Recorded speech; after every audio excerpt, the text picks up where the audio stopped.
You're asking my wife to leave. Jordan's voice cut through the luxury dining room like a blade, just as the room fell silent. Welcome, story lovers. Where are you tuning in from today? Drop your city in the comments below and tell. Do you think this was just a misunderstanding, or something far more deliberate? In today's story, a beautiful brown-skinned professor walks into a birthday dinner, is humiliated, and is removed from her reserved seat. But 5 minutes later, the arrival of a limited edition Tesla shatters every illusion of power in that room. Who owns the restaurant? Why did they target her? And what happens when quiet dignity meets corporate justice? Stick around, because this story builds to a powerful reckoning you won't see coming.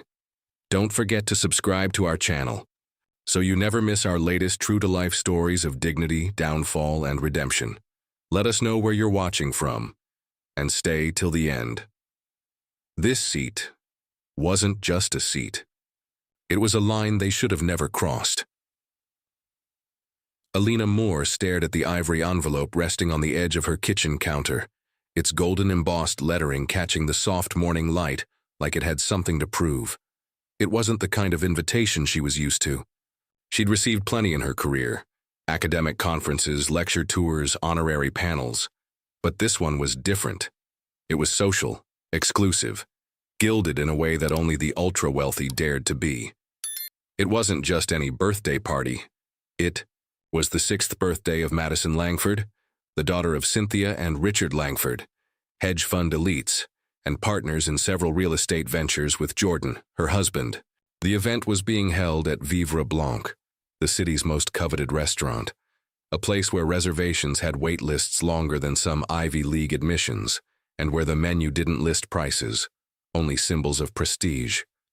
Jordan, ever, the silent player in luxury circles, had mentioned the party casually over dinner 2 weeks ago. They asked if we'd attend. I said yes for both of us, he'd said between bites of salmon and market greens. Alina had raised an eyebrow. Both? It's just a formality. You'll enjoy it, he replied with a wink, as if showing up was as effortless as saying yes. But Alina wasn't one for formality, not the kind dripping in quiet codes and silent judgments. She didn't grow up learning which fork went with which course, and she had no interest in pretending. Yet, as she glanced at the invitation again, something in her chest tightened. She wasn't nervous. She was aware of how often rooms like these took inventory of skin tone before credentials. Still, she decided she would go, not to perform, not to please, but to occupy space. Jordan wouldn't be arriving until later. He had meetings lined up all day, and Alina saw no reason to wait. She would go early on her terms. She chose her outfit deliberately, a flowing white slip dress that skimmed her curves without apology, minimal jewelry, no designer handbag, no statement shoes, just grace and intention. Her hair, a cascade of soft coils, was swept back in a low bun. Her presence would speak for itself. The Uber pulled up to Vivra Blanc's polished entryway just past 3 o'clock. The midday sun bounced off the restaurant's glass and chrome facade, casting reflections that made the place look like a temple of modern privilege. A valet in a pressed charcoal uniform opened her door, his eyes flickering just briefly as he registered her. Not in a hostile way, more in that default scan, the kind that calculated whether a person fit. She stepped out anyway, chin high, each stride measured but unbothered. Inside, the space was as extravagant as the legends claimed. Marble floors gleamed like mirrors beneath her sandals, while a massive chandelier resembling a frozen firework hung from the ceiling, casting warm, flattering light on an already curated crowd. The scent of truffle oil and chilled champagne floated in the air, subtle but assertive. At the hostess podium stood a young blonde woman with a tight bun and a tighter smile. Her name tag read Amber. Alina approached and smiled politely. "Good afternoon. There's a birthday party for Madison Langford. I believe my name should be on the guest list. Alina Moore." Amber gave her a perfunctory nod and flipped through a leather-bound reservation book, the kind that screamed tradition despite everything in the room being optimized for Instagram. Her eyes scanned the pages twice, then paused. She looked up. "I'm sorry, I don't see a reservation under that name." Alina's smile didn't falter. "It should be there. My husband, Jordan Moore, confirmed it directly. We were invited by the Langfords. He even reserved a specific table. Table 3 by the garden window."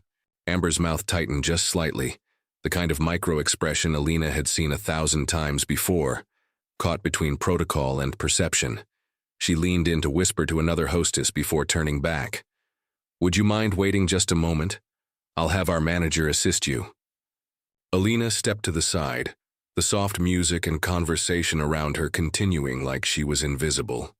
She wasn't offended. Not yet. But she was taking mental notes.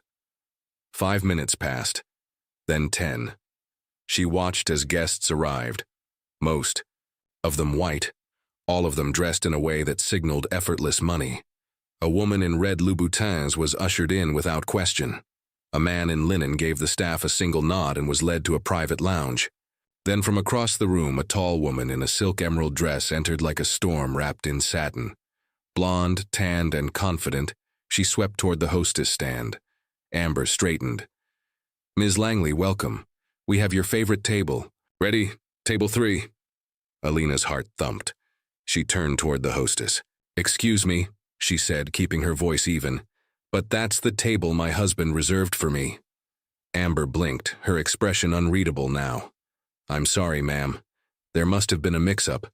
Ms. Langley is a regular here. That table has been reserved for her for weeks." Alina looked at her, then at the manager who had just walked up behind the hostess, a man in his 40s with slicked back hair and a custom-fit navy suit. His name tag read, Gareth Simmons. He gave Alina a glance that hovered just a little too long, his gaze not quite condescending but assessing, like she was an unexpected complication in his otherwise controlled ecosystem. "I'm sorry," Gareth said with a half-smile, "but the table is no longer available. We can seat you near the kitchen. It's quieter there." Alina's spine straightened like a blade. Her voice, when it came, was soft but steel-lined. "You're offering me the kitchen while someone else sits at the table that was reserved in my name?" Gareth shrugged. "We do our best to accommodate our guests, but sometimes mix-ups happen." The implication wasn't subtle. In his world, she was the mix-up. She glanced around the lobby again. No sign of Jordan, no allies in sight. Her fists clenched by her sides, not out of rage, but out of restraint. She was a guest in a place her husband helped build, yet she was being treated like a mistake in the system. And just as she opened her mouth to respond, just as Gareth gestured to security with the casual arrogance of a man who thought he could handle situations like this, the faint purr of an electric engine echoed outside the restaurant, subtle, sleek, and unlike any car the valet had handled that day. The doors parted again, all heads turned, and the air in Vivra Blanc began to shift. The sound of the electric engine had barely faded when the front doors of Vivra Blanc glided open with mechanical perfection, revealing the man who'd just stepped out of the limited edition Tesla parked at the curb. But he didn't stride in with entitlement or theatrics. No, Jordan Moore walked with the controlled precision of a man who understood power not as something to be flaunted, but something to be felt. He wasn't dressed like the flashy elite who clung to brands like armor. Instead, he wore a charcoal gray suit cut so perfectly it whispered wealth without ever needing to scream it. His skin glowed bronze beneath the ambient chandelier light, and his presence seemed to reach the room before his voice ever did. That was the thing about Jordan. He never needed to announce himself. The room always did it for him. But when his eyes locked onto Alina, standing near the exit, her arms folded, her jaw clenched, something shifted in his expression. It was subtle, just a narrowing of the eyes, a small flex of the jaw, but it said enough. He crossed the lobby in swift, calculated steps, his attention fixed only on her, as if the rest of the glittering space had fallen away. "You've been standing here this whole time?" he asked, voice low but lined with tension. Alina didn't answer. She didn't need to. The answer hung thick in the air between them, as visible as the discomfort rippling through the guests who now watched the exchange with guarded curiosity. She tilted her head toward the hostess stand. They said there was no reservation. They gave the table to someone else. Jordan turned slowly, deliberately, like a man preparing to dismantle something carefully constructed. His gaze settled on Gareth Simmons, who had taken a step back, as if he could somehow vanish into the decor. You gave away the table, my wife reserved. Jordan's voice wasn't loud. It didn't need to be. It held the weight of expectation, of quiet dominance. It made people stop mid-sentence. Gareth cleared his throat, his smile returning like a reflex. There seems to have been a misunderstanding, Mr. Moore. We didn't realize this. Guest was your wife. And there it was, the wordless confession embedded in that pause. This guest, the woman you thought didn't belong. Alina watched the moment with a strange detachment, as if watching a stage play she had seen rehearsed too many times. The difference now was the stakes. The room didn't know who Jordan Moore was, not fully. Most saw him as a wealthy investor, yes, but what they failed to realize was that he was the primary investor behind Vivra Blanc, owning a quiet 58% majority. He had chosen to remain invisible in operations for this very reason, to see how people acted when they didn't know. They were being watched. You didn't realize this was my wife, Jordan repeated, as if tasting the absurdity on his tongue. And tell me, if she hadn't been my wife, would her reservation have magically reappeared? Gareth's mouth opened, but no words followed. Amber, the hostess, looked down at her hands. The nearby guests shifted in their seats, unsure. If they were watching a social faux pas, or the beginning of something deeper, it was simply a miscommunication, Gareth offered, trying to salvage authority that had long since evaporated. We had a last-minute request from a valued guest. Which guest? Jordan asked. He already knew the answer, but the question was a blade. Gareth hesitated. Ms. Langley. Veronica Langley, Alina said quietly. The same. Woman who's been on 3 diversity panels this year and still looked me over like I was housekeeping. Jordan's mouth twitched, but he didn't look at her. He stepped forward instead toward Gareth, who instinctively moved half a step back. You gave away my wife's reserved table to a woman who walked in without a reservation, simply because she looked like your version of a VIP, Jordan said, voice razor-sharp now. And then you offered my wife a seat by the kitchen, like she was lucky to be let in at all. Silence wrapped around them like a fog. Even the pianist had slowed his melody into something faint and cautious. The mood in the restaurant was no longer one of indulgence and champagne sparkle. It had turned brittle, uneasy, as if everyone was suddenly aware of the fragility of civility when class and color collided. Gareth tried again, his smile now stiff, his forehead slick. Mr. Moore, of course, had we known. You didn't need to know, Jordan cut in. You only needed to respect the reservation, the name, the human being standing in front of you. And then, for the first time since his arrival, Jordan turned to the room. He didn't raise his voice. He didn't pound the floor. But somehow everyone leaned in just the same. This is exactly why I stayed in the background, he said. To see how this place truly operates. I've heard the rumors, seen the patterns, but today, you gave me proof. You thought my wife didn't belong because she didn't come dressed in sequins or European arrogance. You made a judgment, and you buried her name under your bias. Veronica Langley, seated now at table 3 with a crystal flute in hand, lifted her chin and offered a smirk that barely disguised her discomfort. This is getting dramatic, she said loud enough to be heard, forcing a laugh. I'm sure we can all be adults about this.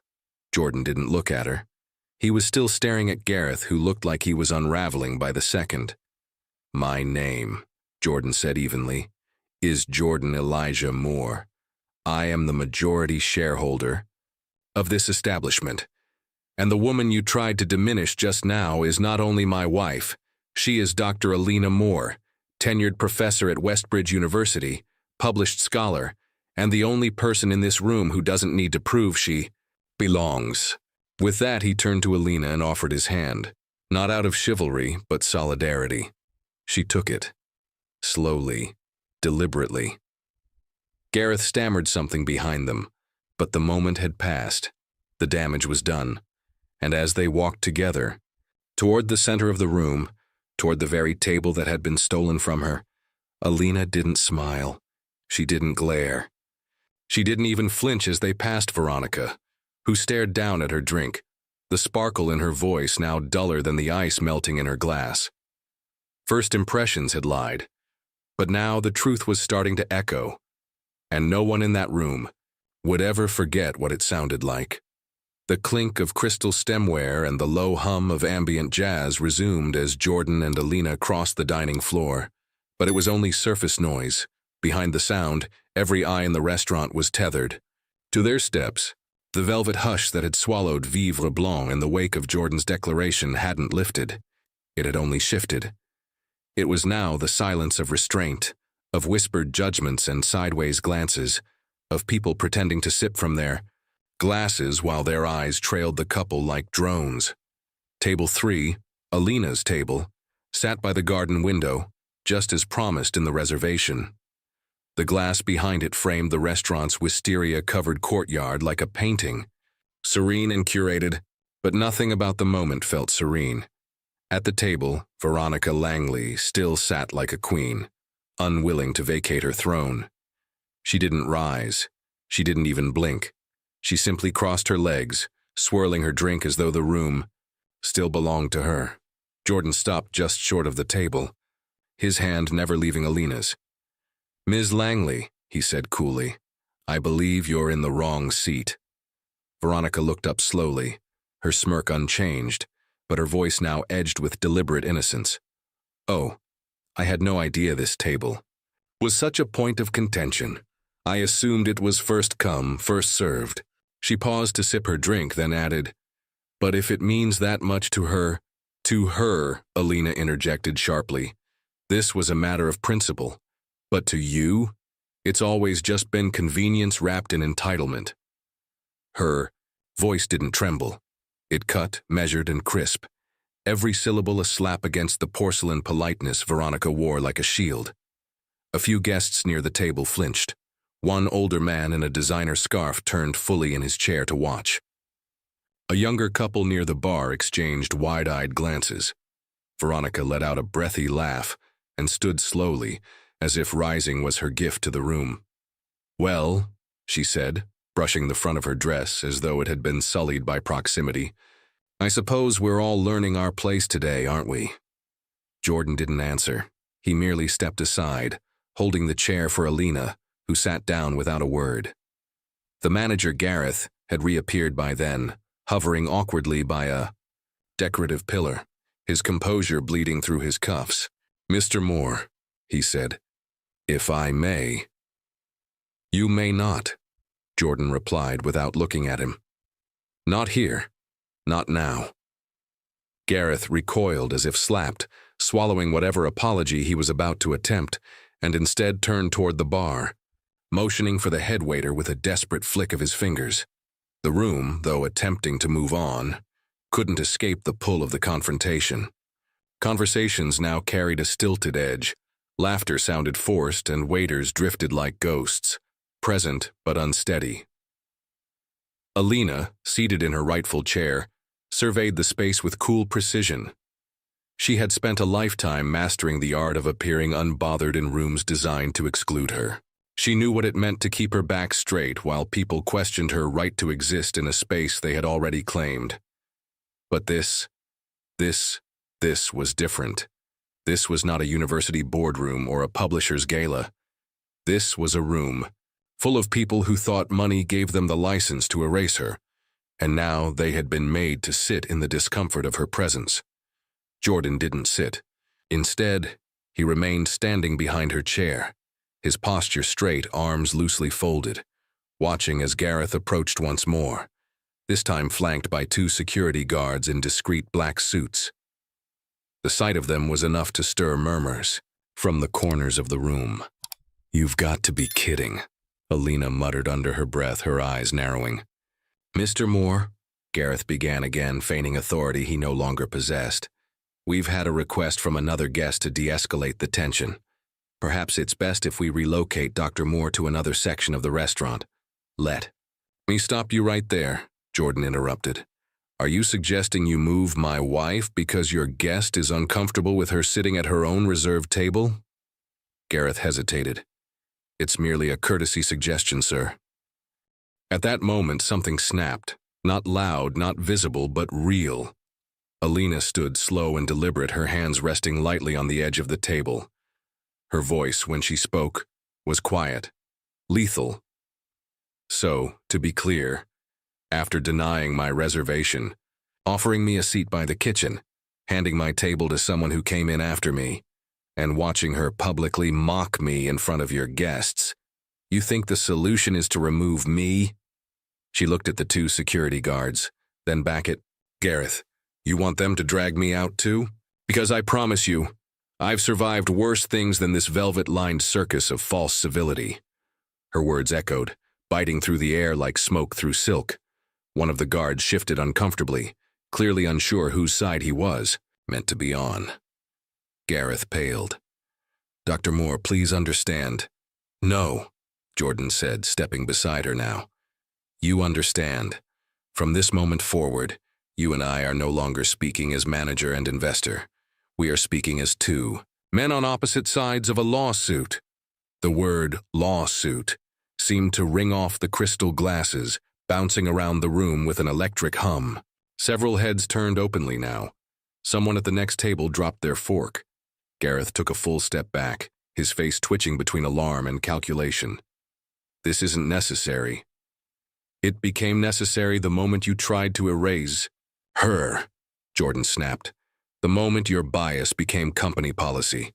The moment this entire place decided that whiteness equals priority and everything else is a seat near the kitchen." The silence returned, this time thick with guilt, and no one reached for their drinks, no one spoke. Even Veronica, now seated 2 tables away, sat motionless, her jaw tight, her gaze averted. Alina breathed in, slow and steady, as if reclaiming every molecule of oxygen the room had tried to deny her. She didn't want to cry, not because she felt weak, but because this was not a moment for tears. This was a moment for reckoning. She sat down again, this time not just in a chair, but in a position of absolute clarity. She didn't need anyone's apology. She needed accountability. Jordan placed a hand gently on her shoulder, not in comfort, but in solidarity. Then he turned to Gareth, who looked like he wanted to disappear into the carpet. "You have 1 hour, Jordan said. "Clear your schedule. We're calling an emergency meeting with the board." He paused. "And don't even think about touching the reservation log. We already have a copy." With that, he sat beside his wife, their presence now a declaration in itself. The room exhaled slowly, collectively, but no one returned to normal, because everyone now understood. This wasn't just about a table. It never was. This was about power, and who gets to decide who deserves to sit. Outside the grand facade of Vivra Blanc, the late afternoon sun cast elongated shadows across the valet line, turning luxury vehicles into polished silhouettes beneath golden light. The air smelled faintly of lavender from the nearby courtyard, and citrus from freshly uncorked champagne within. The restaurant stood like a fortress of exclusivity, stone, glass, and silence. No one inside knew that something was already shifting. Just beyond the doors, the kind of shift that doesn't announce itself with sirens or spectacle, but with precision, inevitability, and the quiet whir of innovation cloaked in luxury. That sound came in the form of a low, whispering hum as a Tesla Roadster, obsidian black and gleaming like a predator in the sun, turned the corner and pulled into the private drop-off lane. No horns, no revs, just quiet, deliberate presence, the way true power prefers to move. The valet stepped forward automatically, clipboard in hand. but stopped short when he saw who stepped out. Jordan Moore, in a navy three-piece suit bespoke and tailored to perfection, emerged from the driver's seat with a calm that bordered on regal. He didn't rush. He didn't scan the area like a man unsure of himself. He simply straightened the sleeves of his jacket, locked the car with a flick of his fingers, and strode forward, polished leather soles whispering against the stone. The valet gave a tight nod, nearly bowing. Jordan didn't acknowledge him. His eyes were already trained on the entrance and what lay beyond it. He had received the text 20 minutes earlier. A single line from Alina. "They gave my seat to someone else. I'm standing at the door." He didn't reply. He didn't need to. His presence was the reply. As Jordan crossed the threshold, the atmosphere inside shifted like a barometer before a storm. Conversations faltered. Glasses clinked in hesitation. The staff stilled, and a subtle current of unease cut through the air-conditioned calm. Jordan didn't make eye contact with anyone as he walked past the main bar, past the hostess stand where Amber stood frozen, past Gareth, who had re-emerged from a hallway with a flush rising from his collar. He saw none of them. His gaze found only one thing: Alina, still seated at table 3, framed by the wisteria-draped window behind her, chin high, face composed, dignity unbent. He reached her in less than 10 seconds, but the silence had stretched long before that. In those seconds, people whispered names, questions passed beneath breath, and rumors began to draft themselves into reality. Jordan leaned in, placed his hand on Alina's shoulder, and pressed a kiss to the crown of her head. Not theatrical, not showy, but deliberate. She reached up to touch his wrist in response, her fingers lingering. The room watched, breathless. Then Jordan turned, rising slowly, pivoting like a general surveying a battlefield he hadn't chosen, but would certainly finish. "Which one is Gareth Simmons?" he asked, voice low but cutting through the stillness like a scalpel. Gareth, who had inched backward behind a marble column, now had no choice but to step forward, clearing his throat. "I'm Gareth, Mr. Moore." Jordan's expression didn't shift. "Ah, so you're the man who decided to humiliate my wife in front of a room full of strangers." Gareth hesitated, hands wringing behind his back like a schoolboy caught. "Lie. Mr. Moore, there's been some confusion, I assure you." "Was there confusion when her name was in the reservation book?" Jordan interrupted, one brow raised. "Or was the confusion only introduced when a white socialite walked through the door and you decided she looked more appropriate for the table?" The word appropriate hung in the air like a blade, daring someone to flinch. No one did. Gareth tried to speak, then swallowed. "I didn't realize she was your wife," he said finally, weakly. "You didn't need to realize anything," Jordan said, voice rising now, not in volume but in resonance. "All you needed to do was honor the reservation, respect the customer, and not judge a woman based on the absence of diamonds around her neck or designer logos on her heels." The silence was now not just awkward but oppressive. People were sweating into their suits. Veronica Langley, seated one table away, had gone deathly still, her glass of rosé untouched. She looked away as Jordan's gaze swept over her. "And you," he said, addressing her directly, "sat at a table with another woman's name on it, knowing full well it wasn't yours." Veronica raised her chin, summoning her signature smugness. "I didn't know the details. The staff seated me." "The staff follows the tone of the room," Jordan shot back, "and the tone was set by your entitlement." He turned again to Gareth. "You've not only embarrassed my wife, you've embarrassed my name, my investment, and this brand. You thought she was invisible because she walked in with grace instead of arrogance, and now the only thing invisible is your authority." Gareth's mouth opened, then closed. A man beside him, possibly another manager, began to move forward. But Jordan raised one hand. "Stop. We're not moving on as if this was a minor inconvenience. This was an act of public erasure, a choice to prioritize appearances over integrity." His voice dropped lower, like thunder about to strike. "But if you thought this was just a social embarrassment, let me educate you. He pulled his phone from his pocket, tapped once, and held it up. "This," he said, turning the screen to show the reservation confirmation in bold black font, "is digital proof that Table 3 was booked under Alina Moore. Confirmed. By your system. Time-stamped. Verified. You don't just owe her an apology, you owe her a reckoning." The statement didn't need amplification. It pulsed through the marble floor and up through the polished glass, reverberated in the wine glasses and bounced off the ceiling. People didn't know whether to look away or lean in. Veronica stood without a word and left her table, trying to hold on to grace as she did. But everyone saw the tremor in her hands. Gareth stepped back slowly, nodding as if he had only just remembered how. "We'll fix this, of course," he muttered.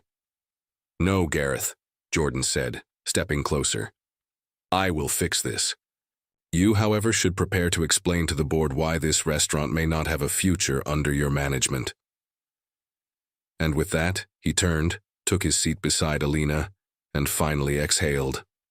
The Tesla might have arrived without a roar, but its owner had left a crater in the room, a crater where silence had once been mistaken for weakness.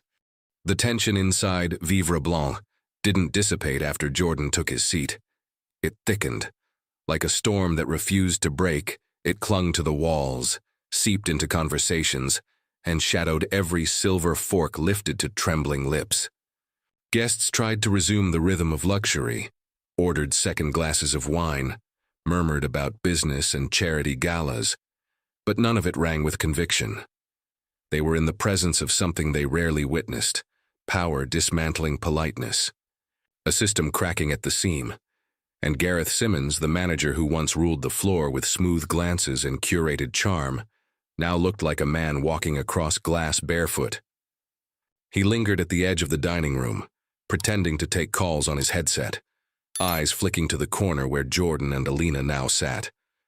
Table 3 reclaimed, redefined, and radiating the kind of dignity no chandelier could replicate. Jordan didn't speak for several minutes. He simply sipped the still water in front of him, his hand resting loosely on the table, while Alina sat poised beside him, her posture unwavering, her eyes calm, but burning with something deeper. Not anger, no, something more surgical. Precision. Memory. A quiet fury that remembered every breath Gareth had stolen from her dignity. Jordan set his glass down. "We need the reservation log," he said, not turning his head. Alina looked up. "You know they'll say it was deleted or overwritten." He nodded. "That's why I made sure the IT department forwarded me all cloud syncs and internal edits from this morning. The system auto-archives every 30 minutes. His voice didn't rise, but his words carved through the tension like piano wire. "I want to see exactly what name got replaced, and when." Gareth approached then, tentative and pale. The smirk was gone, replaced with the quiver of a man who had suddenly realized his position wasn't earned. It was inherited through proximity and arrogance. "Mr. Moore, I'm sure we can sort this out without escalation. As I said earlier, this was a regrettable oversight, not a reflection of our values." Jordan turned slowly. "What are your values, Gareth?" The manager blinked. "Sir?" "Your values," Jordan repeated. "Are they listed somewhere in your hiring manual, or are they just practiced through selective hospitality?" Gareth's mouth opened and closed like a faulty hinge. "This isn't how we typically operate, but it is how you consistently operate," Alina cut in, her tone razor-sharp. "This isn't the first time I've heard complaints about Vivra Blanc. I just never thought I'd become one of them." Before Gareth could protest, Jordan reached into the inside pocket of his jacket and pulled out a folded piece of paper. He opened it slowly, like he had all the time in the world. "This," he said, flattening it on the table, "is the auto-generated edit log for today's reservations. The original file had Table 3 Moore Alina, 3:00 p.m. That entry was edited at 2:48 p.m. and replaced with Langley Veronica." Jordan looked up. "So tell me, Gareth, how did that happen?" Gareth stared at the paper like it was written in a language he didn't speak. I don't recall making that change. Of course not, Alina said, eyes locked on him. Because remembering would mean taking responsibility. Gareth swallowed hard. It's possible the hostess. Amber doesn't have admin access, Jordan cut in. Only management can override VIP reservations.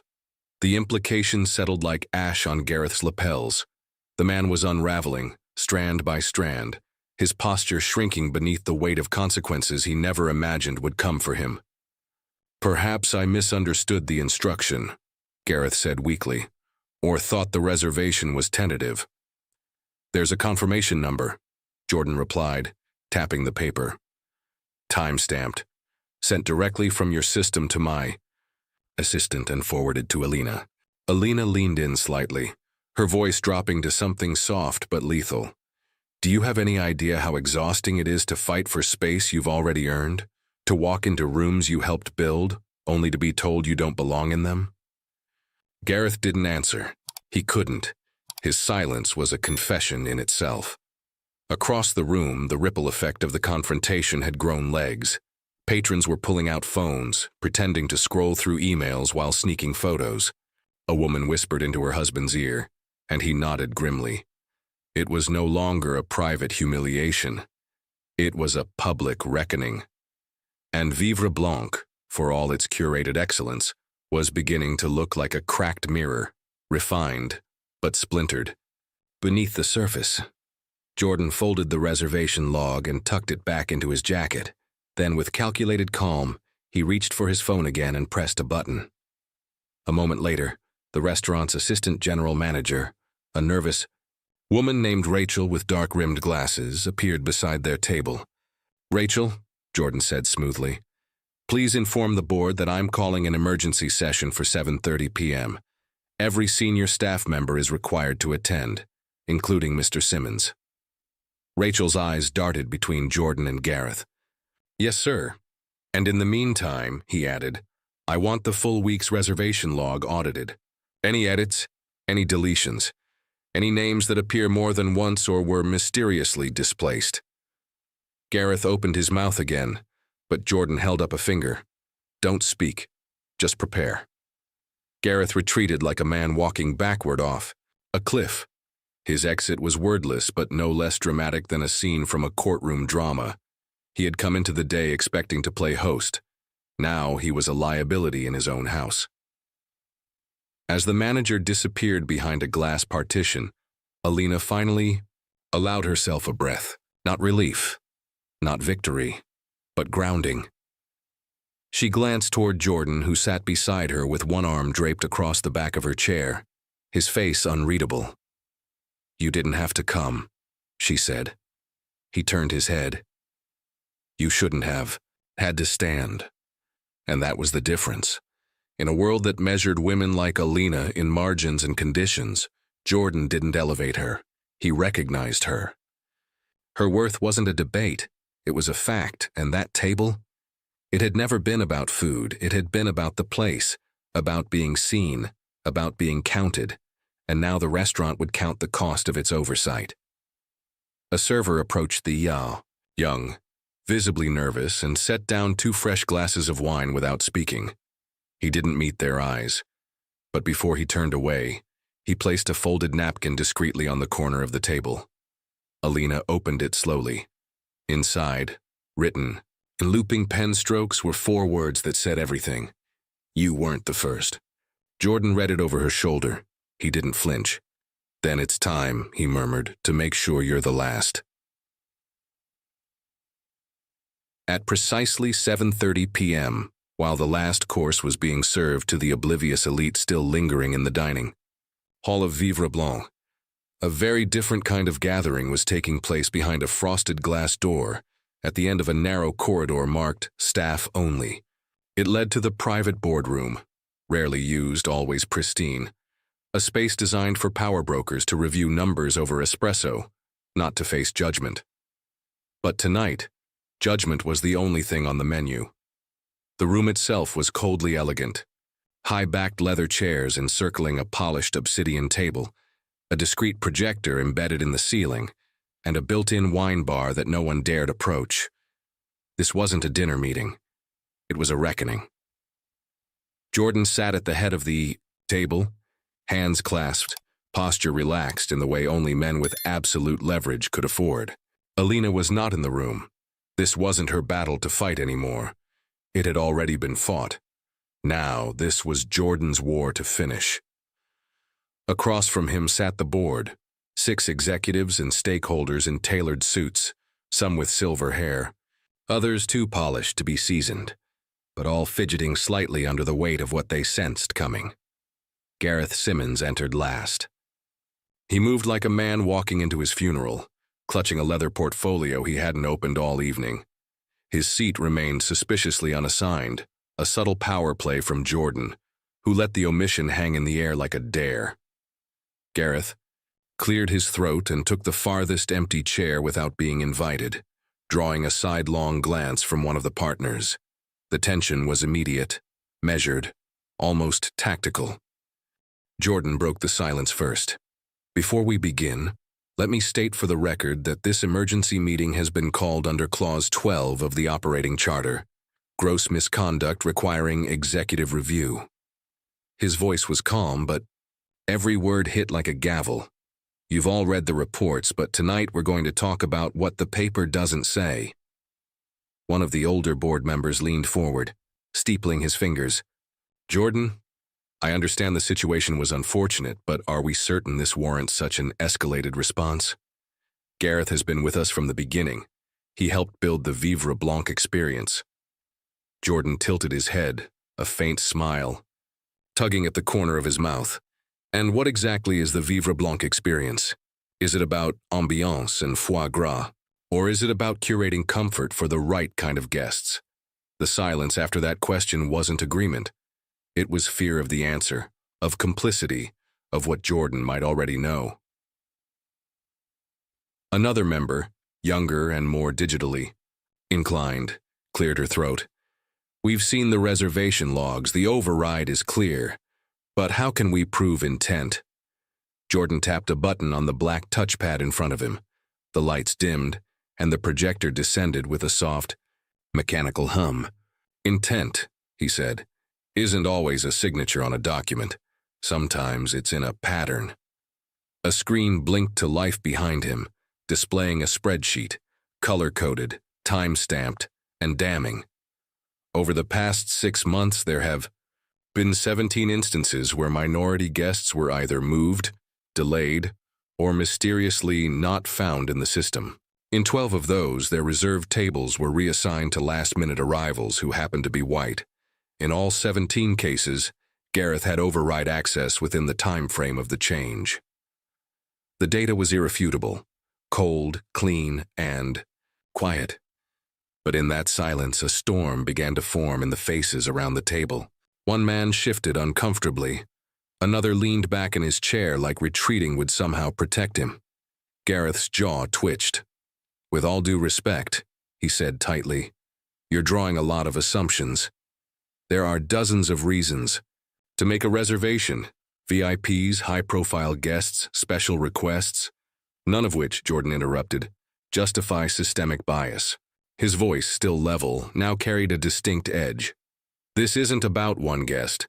This is about a culture you fostered, one where courtesy is currency and prejudice is policy. He turned back to the board. And let's not pretend this is invisible to your bottom line. Every one of those displaced guests spent less money, left early, and in several cases, never returned. You're not just unethical. You're inefficient. Gareth's face was pale, but there was a flicker of fire behind his eyes, a last-ditch scramble for footing. You think you can lecture me about efficiency when you've barely shown your face around here? You hide behind ownership while we deal with the day-to-day mess. You wouldn't understand what it takes to maintain an elite brand like this. The room stiffened. The air crackled. Jordan leaned forward, elbows on the table, his smile now gone. You're right. I don't understand how you maintain elitism by deleting a professor's name from a reservation list. Or how do you think class is defined by complexion? but I do understand leverage. And as of 30 minutes ago, I filed a motion with our legal team to begin proceedings for your termination under breach of ethical standards. A collective inhale swept through the boardroom like wind through dry leaves. Gareth stood abruptly, fists clenched, voice shaking. You're going to throw away a decade of loyalty because I made one decision under pressure. Jordan stood too, taller, steadier, and suddenly much colder. I'm not throwing anything away. I'm cleaning house. He held out a document, thick, stapled, and signed. Here is your official notice. Your access is revoked. HR will coordinate your exit, and I suggest you speak to your own legal counsel before making further contact with any Vivra Blanc staff. Gareth looked around the table, but no one met his eyes. His authority had evaporated. He wasn't just fired. He was erased by the very silence he once used as a weapon. As Gareth stormed out of the boardroom, the door clicking shut behind him like a final verdict, Jordan turned back to the others. We rebuild from here. Transparency, equity, actual accountability. That's not optional. It's the future of this brand. One of the older board members finally nodded. Agreed. It's long overdue. Another added, it's bold, but necessary. Jordan didn't smile. He simply sat back down, eyes steady. Then we start tonight. Outside the room, the hum of luxury and laughter continued, unaware that the restaurant they thought they knew had already begun to burn, and, from its ashes, something else entirely would rise. The morning after the boardroom purge, the headlines arrived like a swarm, swift, relentless, impossible to ignore. Exclusive: Vivra Blanc rocked by internal scandal. Racial bias in reservation system exposed.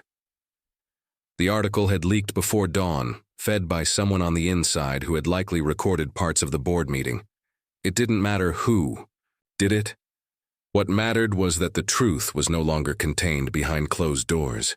It had spilled into the public arena, and now the carefully polished image of Vivra Blanc, once synonymous with exclusivity and high taste, was being chewed apart by the very people who had once praised it.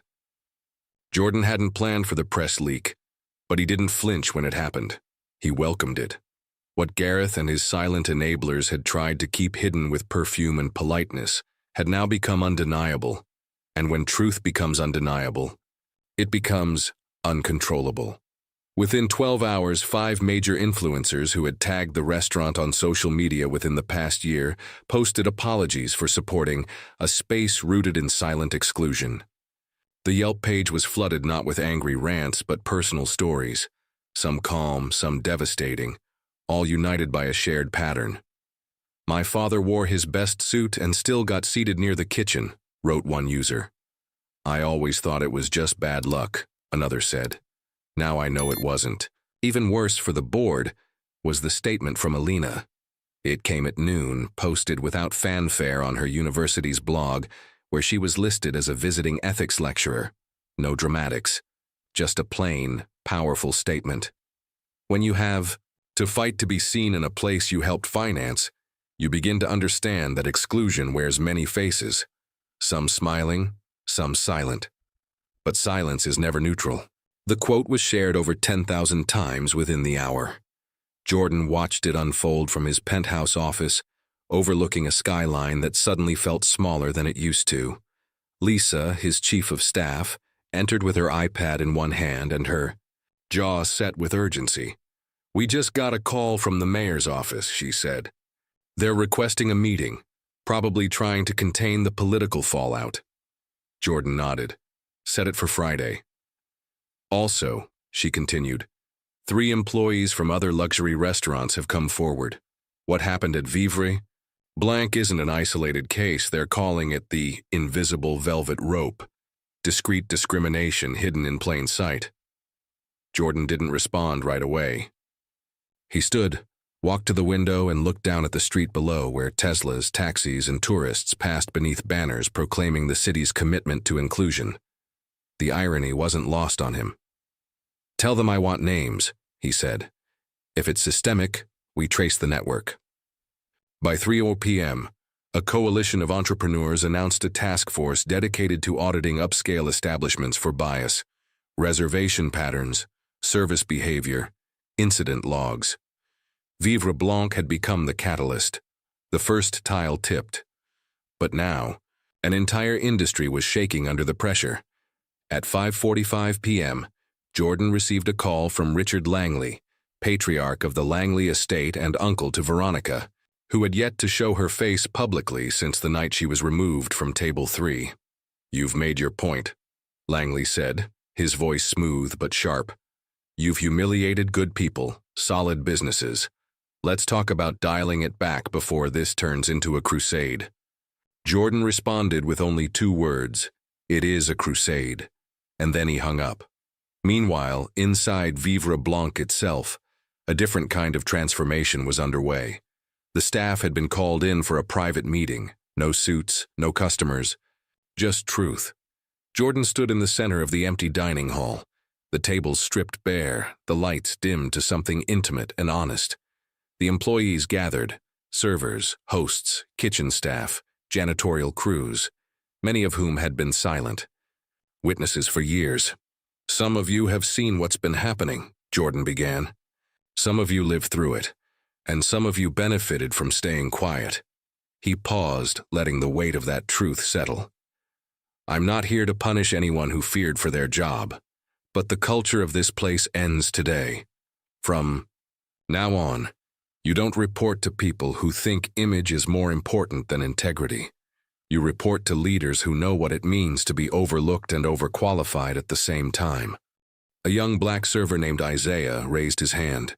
"Are we safe saying something now? I've been passed up for promotion twice. First time I complained, I got scheduled on closing shifts for 3 months straight." Jordan looked him in the eye. "Doris, you're safe, and as of now, you're promoted. Head of guest relations, effective immediately." The room exhaled like a balloon untied.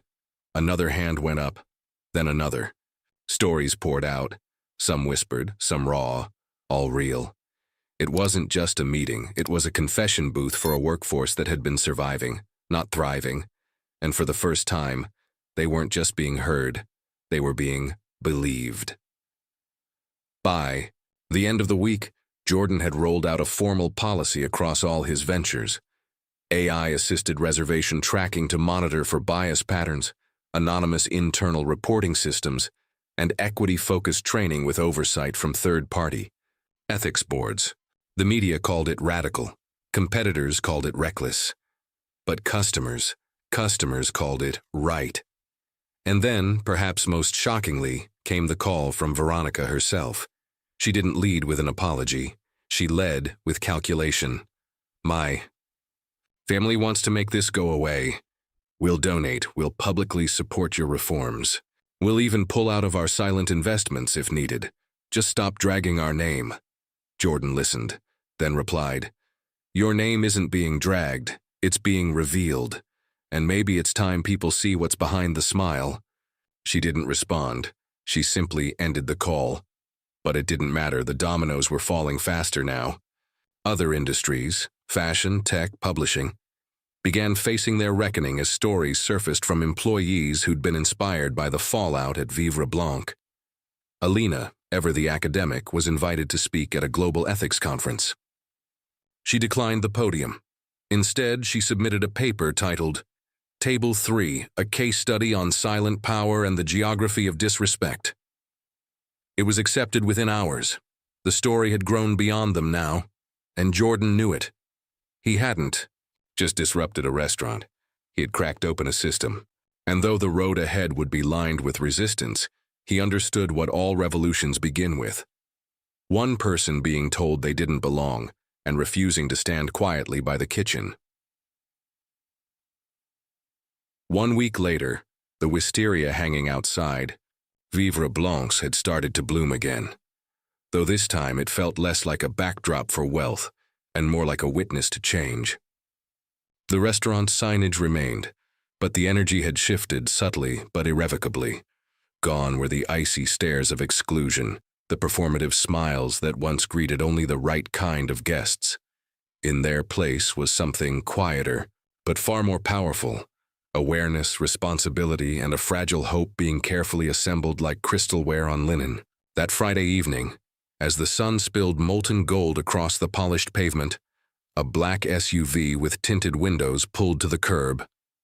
No valet stepped forward. No flashbulbs popped. But for those who watched, there was no mistaking the gravity of the moment. Dr. Alina Moore had returned, not to protest, not to confront, but to dine. She stepped out wearing ivory silk, her curls cascading down her shoulders, a warm bronze shimmer to her skin catching the light. She wore no statement jewelry, no logos, no dramatic red lip to command the room. She didn't need any of it. Her presence was the command. Beside her, Jordan exited the SUV in a slate gray suit, his hand naturally sliding into hers. As they approached the doors together, the same doors that had once framed her humiliation now opened with reverence. Waiting just inside was Isaiah, now in a sleek black blazer embroidered with the restaurant's crest, head of guest relations, and the man who once asked if it was safe to speak. His smile now was different, not submissive, not exaggerated, just real. "Dr. Moore," Isaiah said, voice steady but full of something reverent. "Mr. Moore, welcome back to Vivra Blanc. Your table is ready." Alina inclined her head slightly. "Thank you, Isaiah." She didn't overplay it. She didn't need to. Every eye in the entryway followed her as she stepped inside, not because of curiosity this time, but out of respect. The staff stood straighter. Conversations softened, and the power of her return washed over the space like a tide reclaiming its shoreline. As she and Jordan walked through the main hall, no one stopped them. No one tried to intercept with empty apologies or rehearsed smiles. The table by the window, the infamous Table 3, sat unoccupied, dressed in white linen, framed by soft candlelight and a fresh bouquet of white peonies. But it wasn't just a table anymore. It was a symbol, a chapter, a scar, a promise. Isaiah pulled out her chair, Jordan's hand brushing the back of hers as she sat. "This time," Jordan said quietly, taking his seat across from her, "you lead the conversation." She smiled, faintly, not in triumph but in reflection. "Let's see if the room is ready to listen." Their server approached, a young woman named Natalie who had been working at the restaurant for just over a year. She moved with visible nervousness, but her voice held a different tone than before. "It's an honor to serve you both," she said, placing the menus down with delicate care. "Chef Amari asked me to let you know. Tonight's menu is inspired by women who lead without needing to raise their voice." Alina raised her brows, the edges of her lips lifting. "That's, quite a theme." Natalie blushed, then nodded. "He said you'd understand." Outside the tall windows, the city pulsed gently beneath dusk, and for the first time, Alina felt herself relax, not because justice had been served entirely, but because she had been seen, heard, and returned on her terms. Around her, she could sense it, the shift in the room's gaze. People weren't looking at her with skepticism or confusion. They weren't wondering why she was here. They knew now. And more than that, they were questioning why they had never asked the same of themselves. A couple at the next table nodded respectfully. A woman at the bar mouthed, "Thank you. Not for drama, not for spectacle, but for a story that gave voice to every silent exclusion they had endured behind silk and glass and so-called sophistication." As their meal arrived, dishes named after revolutionary women from across continents, Alina leaned into the conversation with Jordan, but she couldn't ignore the emotions coursing under her composure. Her mind replayed that first day, standing in a white dress, being dismissed, her name erased, her dignity bartered away for someone else's comfort. Now here she was, same woman, same name, same elegance, but no longer someone they could displace without consequence. This wasn't revenge, this was reclamation, and reclamation didn't need anger to burn, it needed presence to endure. Halfway through dinner, Isaiah approached again, this time not with wine, but with a small black envelope. "We had this framed," he said, carefully placing it on the table. Thought it should belong to you. Inside was a printout of the original reservation confirmation from that infamous day, time-stamped, archived, and now mounted behind glass. Alina stared at it for a long moment. Then, with care, she set her fork down, took the frame in her hands, and smiled. Slowly, quietly. Proof, she said softly, that sometimes history has a receipt. Jordan chuckled, lifting his glass. To the table, he said. Not just this one, but every one that will never again be taken from someone because they don't fit the room. They clinked glasses, but the toast echoed far beyond their table. It was a celebration, yes, but also a declaration. Behind them, the wall that once featured portraits of French vineyards now bore a new installation. A black and white photograph of a woman seated in profile at a restaurant table, her face turned toward the light, her posture unbending. The plaque beneath it read, Table 3, where elegance redefined the rules. Staff whispered about it, guests asked who the woman was, and the owners said nothing. They didn't need to. The room already knew. And when the check came, it arrived in a gold-trimmed envelope with no total printed, just a note. On behalf of every future guest who will never again be told they don't belong, thank you. Jordan tucked it away without comment. Alina stood slowly, with poise, and the room followed instinctively, staff straightening, guests turning, not out of fear, but reverence. She walked out the same doors that had once marked her exit in shame. But this time the wind was different. The city felt warmer, the flowers seemed fuller, and her story, etched into the bones of a table once denied, was now the story of an empire changed forever. Because sometimes, history doesn't happen in courtrooms or capitals. Sometimes it happens over dinner. The following Monday, a breeze swept through the city like the exhale of something released, something old and suffocating, finally uprooted. Vivra Blanc opened its doors under a new rhythm, one that didn't just shine silverware or recite specials in French, but measured integrity by action. The reservation desk now stood behind a digital kiosk, one linked directly to a cloud-based verification system, each booking encrypted, each seating change logged, time-stamped, transparent. The hostess, once tasked with silently enforcing invisible lines, now operated with clarity. Her name was Maya, and she wore her natural curls like a crown. She had once been told to smile more, dress softer, and code switch to match the clientele. But today, she stood in a navy blazer embroidered with a gold emblem that read, "Equity is the new luxury." Inside, the layout had shifted too. Not drastically. No one moved walls. But the floor plan is now centered around visibility. No more hidden tables by the service doors. Lighting was adjusted to feel intimate, not exclusive. The menu had been rewritten, not just in flavor, but in acknowledgement. Each section featured a note. This course is inspired by cultures whose food shaped the world, but whose names were too often left off the reservation list. It was bold and deliberate, because Vivra Blanc no longer feared discomfort. It welcomed it, held space for it, and most important of all, the people returning were not the ones who had once ruled the space through entitlement. They were the ones who had long avoided it, who now stepped in not as exceptions, but as patrons. Behind the scenes, change had rippled even further. The restaurant's hiring policy, once vague and favoring fit, had been audited and restructured with blind screenings and community outreach. Isaiah, now officially promoted to Director of Guest Experience, had implemented weekly staff dialogues, a space for grievances, suggestions, and ideas.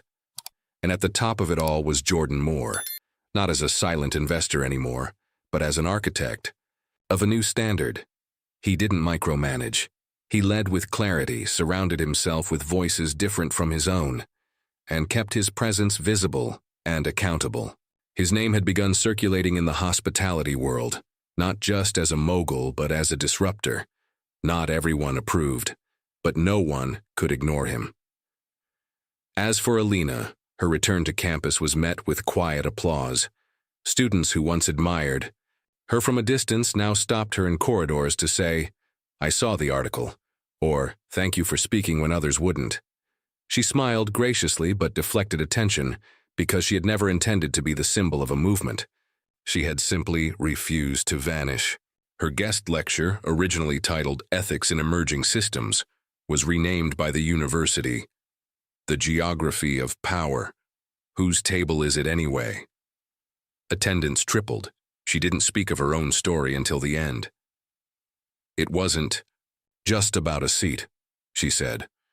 "It was about how quickly a system will displace a person if they don't conform to the unspoken aesthetic of belonging. But what we forget is, standards are not eternal. They are chosen. And we can choose better ones." And they had, because beyond the polished walls of Vivra Blanc, other dominoes had fallen. In Seattle, a luxury spa revamped its intake forms after a client cited a viral clip from Alina's interview. In Atlanta, a jazz lounge quietly changed its dress code after facing backlash for disproportionately turning away natural hairstyles. And in New York, an upscale hotel with a history of overbooking guests of color quietly introduced bias detection software into its booking engine. No press release, just a shift, just accountability. That was how revolution happened sometimes. Not in fire, but in form. Late one evening, Jordan stood in the now liberated main dining hall of Vivra Blanc. The last guests had gone. The lights were dimmed to a soft amber glow, casting shadows that looked more like stories than darkness. He ran a finger along the edge of table 3, now permanently labeled on the reservation map as Dr. Moore's table. Not in ownership, but in legacy. He didn't need applause, he didn't want a plaque on the wall. He wanted this, a room where everyone knew that the seat wasn't a gift. It was a right. Alina entered a moment later, her heels soft against the wood floor, her expression unreadable. She moved beside him, taking in the silence. "I thought I'd hate coming back here," she murmured.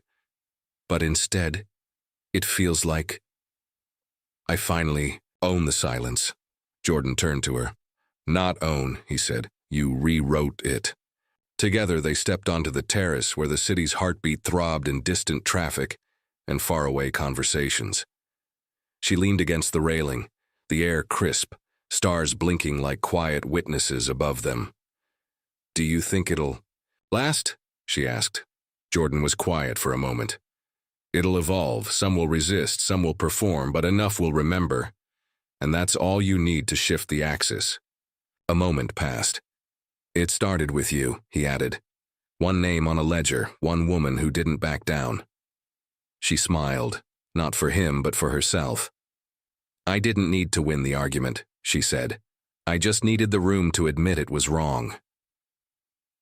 Inside, the staff gathered their belongings. The new sous chef, a Vietnamese woman named Lin, who had never felt comfortable applying to places like this until last week, left a note on the counter that read, "Thank you for building a room that finally fits me." Alina glanced through the window and saw it. She said nothing, but the corner of her mouth twitched just slightly. Jordan reached into his coat, pulled out a fresh folder. Proposals, expansion plans, requests from 3 other cities asking how to replicate the Vivra Blanc transformation. "It's starting," he said. "People want the blueprint." She looked down at the folder, then up at the horizon. "Then give them one," she replied. "But make sure they understand. The standard isn't the table. It's the courage to stand beside it, even when they're told they don't belong." As the night deepened, the city began to quiet. But inside one restaurant, rebuilt from legacy, from error, from fire, there stood a woman and a man beside the table that once tried to erase her, not in victory, in vindication. And outside that glass, the world, watching, listening, learning, began to draw their lines, not around who belonged, but around what would no longer be tolerated. Because from that night forward, the standard had changed, and it bore her name. Thank you for joining us on this powerful journey of dignity, courage, and transformation. If this story moved you, made you think, or reminded you of something you've experienced or witnessed. Share your thoughts in the comments below.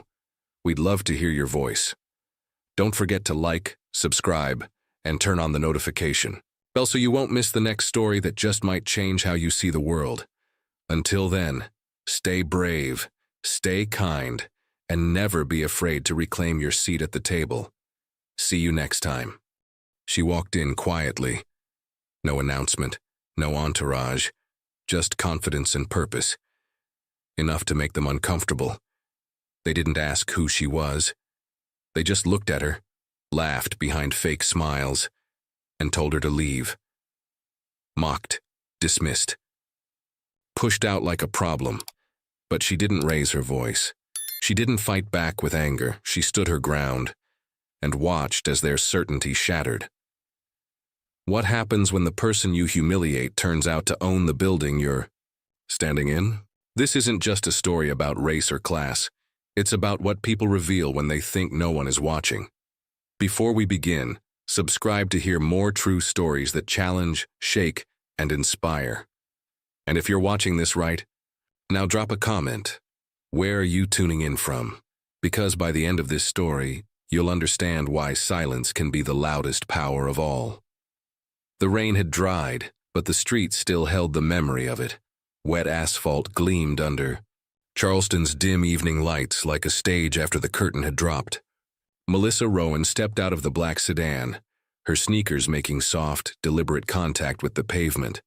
Her charcoal hoodie was zipped up to her chest, hands tucked inside. The air smelled like damp concrete, jasmine, and something older, like the bones of the city were exhaling. The Fairline Hotel towered ahead of her, glass gleaming, polished stone glinting. She stood for a beat before the revolving door, her eyes scanning upward. The building was part of her legacy. 51%, enough to control, not enough to be seen. She entered. The lobby was exactly what she'd designed on paper. Marble, floors, brushed brass railings, velvet lounge chairs arranged with precise symmetry. A fireplace flickered in the back. Jazz hummed from hidden speakers. It was perfect, but perfect only mattered until people walked in. Melissa approached the front desk. Her footsteps echoed, clean, quiet, sure. Behind the counter stood a young man, early 20s, hair perfectly gelled, navy blazer too tight across his shoulders. Dylan, his name tag read. He looked up, blinked, then looked down again, tapping his keyboard with casual indifference. Melissa cleared her throat gently. "Hi, I have a reservation. Name's Rowan." Dylan didn't meet her eyes. "First name? Melissa." A pause. Tap, tap. He frowned. Nothing under Melissa Rowan. "That's strange. Try M. Rowan, or under corporate, Rowan Hospitality Group. It should be for a suite." His tone shifted, not polite, clinical. "Do you have a confirmation number?"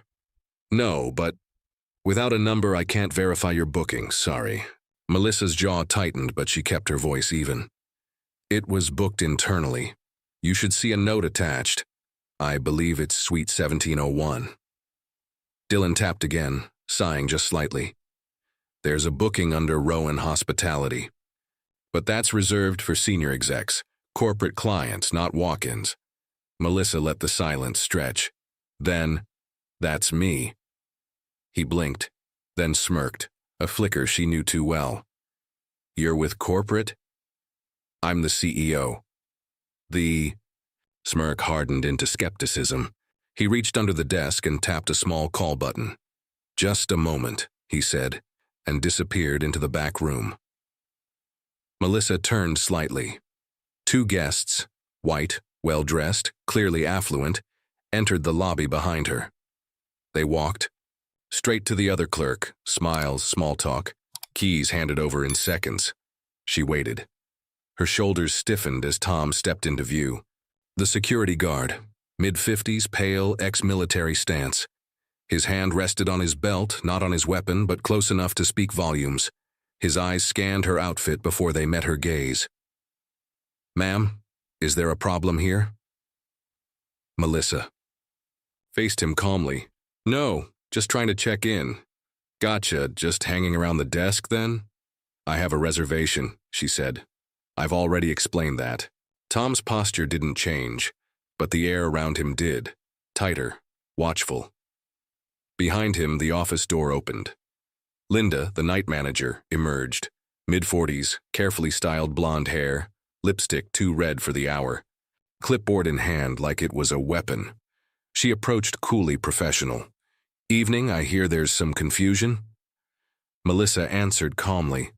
No confusion, I'm checking in. The suite under Rowan Hospitality? That was arranged under my name, Melissa Rowan. Linda smiled, but it didn't reach her eyes. Oh, I see. Unfortunately, we can't assign that suite without prior corporate confirmation. It's protocol. I'm the CEO, Melissa said again. I'm the one who arranged it. Linda paused. Do you have ID? Melissa handed over her license and business card. Linda took them without warmth, glanced at them for all of 2 seconds and handed them back. You look different from what I expected, she said. Melissa didn't blink. What did you expect? Linda's smile faltered. We've had impersonation issues before, you understand. No, I don't. The tension in the air coiled, tighter. Linda gestured toward the lounge area. Perhaps you could wait over there while we verify? Melissa didn't move. I'll stand here. Tom inched closer. Dylan reappeared, hanging back. The couple from earlier looked over from the bar, whispering. That was the moment they decided she didn't belong. Then came the interruption. A quiet shuffle behind the front desk. Loretta, housekeeping, late 50s, dark skin, hair tucked into a bun, uniform spotless. She stepped quietly to the side counter to retrieve supplies. Linda noticed. Loretta, you don't need to be here right now. Loretta glanced at Melissa, a quiet one. Then she turned, grabbed a bottle of sanitizer, and whispered as she passed, You just stand still, baby. Let them dig their hole. Melissa almost smiled. But then Dylan said, You sure this is your hotel? Melissa turned her head. I didn't say it was mine. I said I run it. Linda crossed her arms. It's just odd. The reservation came from corporate, but your name wasn't listed on the file. It wouldn't be. I booked it anonymously. Linda's voice sharpened. Why would a CEO book a suite without announcing themselves? Melissa stepped forward. To see how the staff treat strangers. Tom tensed. Dylan shifted. They blinked. You expect us to believe you're conducting some kind of secret audit? Dylan said, laughing under his breath. Melissa looked at him, looked through him. I don't expect you to believe anything. I expect you to treat people with respect, whether they own the building or not. No one spoke. Then the glass. Doors swung open. A man walked in, older, sharp eyes behind wire-rimmed glasses, dressed simply but neatly. He paused when he saw Melissa, then approached slowly. Harold. He nodded politely. Evening, ma'am. She gave a polite nod. I recognize that look, he said. Back in the day, this place made me feel the same way, like I'd wandered somewhere I wasn't invited. Melissa studied him. But you're here now. I am. My granddaughter just got hired here. I came to see how they'd treat someone like her. He looked around the lobby. Seems I came on the right day. Linda stiffened. Dylan looked at the floor. Tom's jaw clenched. Melissa didn't respond. She didn't need to. A line had been drawn, quietly, firmly. Loretta returned with a glass of water and set it beside Melissa without a word. The silence said everything. Melissa took the glass, not out of thirst, but principle. Then she reached into her pocket and dialed. The voice on the other end answered instantly. This is Rowan, she said, eyes locked on Linda. Activate the Charleston file, now. She ended the call. Then placed the phone gently on the counter. I suggest you check again. The cold pressed harder as Melissa stepped aside, phone still warm from the call. Her breath fogged against the glass, but her mind had slipped beneath the flickering lights of another hallway, another night. It was somewhere darker, earlier. A hallway, fluorescent lights flickering like warnings, tile floors scrubbed so clean they stung the eyes. She was 16, barely taller than the mop she pushed through the ER corridor. Her mother, hair pulled back tight, in pale scrubs 2 sizes too loose, leaned over a gurney. She didn't see Melissa at first. Just another. Shifted another night, but then their eyes met, tired meeting tired. Strength recognizing strength. You didn't have to come, her mother had said softly, rinsing blood from her gloves. I wanted to, Melissa had replied, but she hadn't. Not really, she had to. Rent was late. Power had been cut off. For 2 days. The fridge smelled like sour milk and regret. They needed that overtime, both of them. Her mother never said so. But Melissa always knew. Her first paycheck from that job went straight into a jar on the fridge marked, Own Something. She didn't remember who wrote it, only that it stared at her every morning like a dare. Now standing in the very lobby of the empire she built, that same fire burned behind her ribs. That same dare was whispered in her ear. But there were other memories, sharper ones. Age 24, folding sheets in a roadside motel off I-85, no air conditioning. Cigarette, burns on the carpets. One guest called her girl. Another snapped his fingers. No one remembered her name. At 26, she applied for a front desk manager position at a boutique hotel in Miami. She wore her best suit, took a bus, then walked 7 blocks in heels. The GM, a man with a golf tan and a polite sneer, told her, You're very articulate, but we're looking for someone more aligned with the brand aesthetic. She remembered smiling, nodding, walking out slowly so he wouldn't see her shaking. He never asked what she built after that. By 30, she was managing 3 properties. By 35, she controlled more keys than the man who'd once said, She didn't look the part, but this lobby proved something. The jar on the fridge had filled, the suits were sharper, the title was real, and yet nothing had changed in their eyes. Not really. Dylan saw sneakers, not stature. Linda saw skin tone before credentials. Tom saw a security risk, not a CEO. Melissa's reflection in the glass tightened her jaw. The weight of history pressed in, but didn't crush. It sharpened. Behind her, the lobby flickered with artificial calm. Inside, they whispered. Outside, she remembered. She'd stood too long in places that tried to shrink her. Now they would stretch. She stepped forward, past her memory, into the now. And she stood taller. Melissa Rowan had been mistaken before. Mistaken for the assistant, for the intern, for the help. But never, never, for someone who didn't belong. She was born in Atlanta, in a neighborhood where streetlights didn't always work, but families did. Her mother was a nurse, tired feet, tired eyes, never a tired voice. She raised Melissa with one rule: if they don't open the door, build a better one. Melissa built Fairline, brick by brick, vision by vision. At 24, she was folding sheets in a motel on I-85. At 26, she was a front desk manager in Miami. By 30, she was overseeing 3 properties. And by 35, CEO of Rowan Hospitality Group, the majority shareholder of Fairline Charleston. The place she'd just been told wasn't hers. Melissa never wanted recognition. She wanted respect. Fairline was designed to offer it.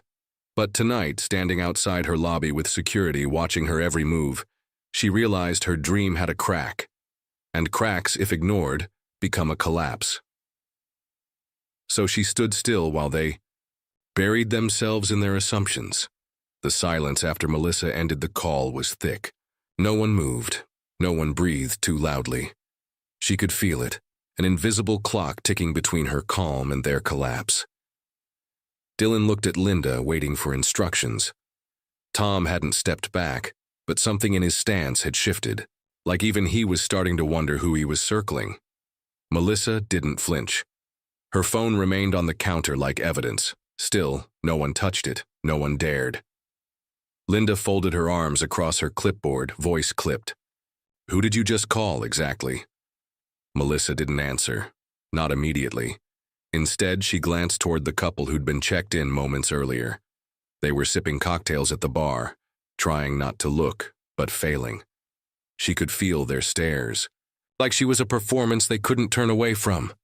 Then she turned back to Linda, someone who knows how to recognize a mistake when they see one. Linda's nostrils flared, but before she could speak, the door opened again. The cold night air followed an older man inside. Clean beige coat, leather gloves in one hand, silver gray hair combed with precision. He paused when he saw Melissa. Their eyes met. There was a flicker, recognition, maybe even regret. Then he approached. He moved slowly, deliberately, as though he'd done this before, as though he knew the weight of walking towards someone who had every reason not to trust him. "Evening," he said gently, voice deep, a little hoarse with age. "You okay?" Melissa didn't answer right away. She studied his face, waiting to place it. She didn't need long. "Harold?" He nodded. "Yes, ma'am." "I thought you stopped." "Coming here." "I did." Her eyes narrowed slightly. "What brought you back?" He looked toward the hallway, past the front desk. "My granddaughter. She just started working here. I came to see how she was adjusting. Turns out, I came at the right." Linda shifted uncomfortably. Harold turned toward her, expression unreadable. "I've been here before. Years back. They gave me the wrong room 3 times in one night, then said it was my fault. I never made a scene. Just left. But I see now. Maybe I should have stayed." She inclined her head slightly, eyes unwavering. The air in the lobby had changed. Again. But Linda didn't back down. "Sir, if you're not checking in—" "I'm not," Harold cut in, calm but firm. "I'm here to observe." Tom exhaled, barely. Dylan stepped back to his screen, pretending to scroll. Melissa didn't break eye contact with Linda. "You've made your judgment. Now I'm letting you watch it unravel." And with that, she turned away. She walked slowly, grounded, across the marble lobby. Each step echoed louder than necessary, a deliberate punctuation mark. She stepped outside into the night, into the cool breath of Charleston. The air bit at her cheeks and she didn't shield herself. Let the cold write its truth across her skin. Let it remind her that she was still here, still standing. She pulled out her phone again. This time she didn't hesitate. The call. Connected instantly. A woman's voice answered, "Rowan office." "Janet, it's me. Send William and Julian now. Tell them it's the Fair Line. Internal check-in. Charleston protocol." "Yes, ma'am. You okay?" "I'm fine," she said. "They're not." She hung up. Inside, through the thick glass, she could see the staff clustered again. Dylan was speaking in hushed tones. Linda was pacing slightly. Tom is still watching the door. Then she noticed someone else.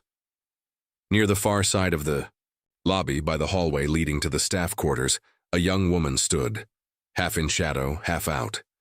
Slim frame, ash blonde hair in a tight ponytail, oversized blazer that didn't quite fit.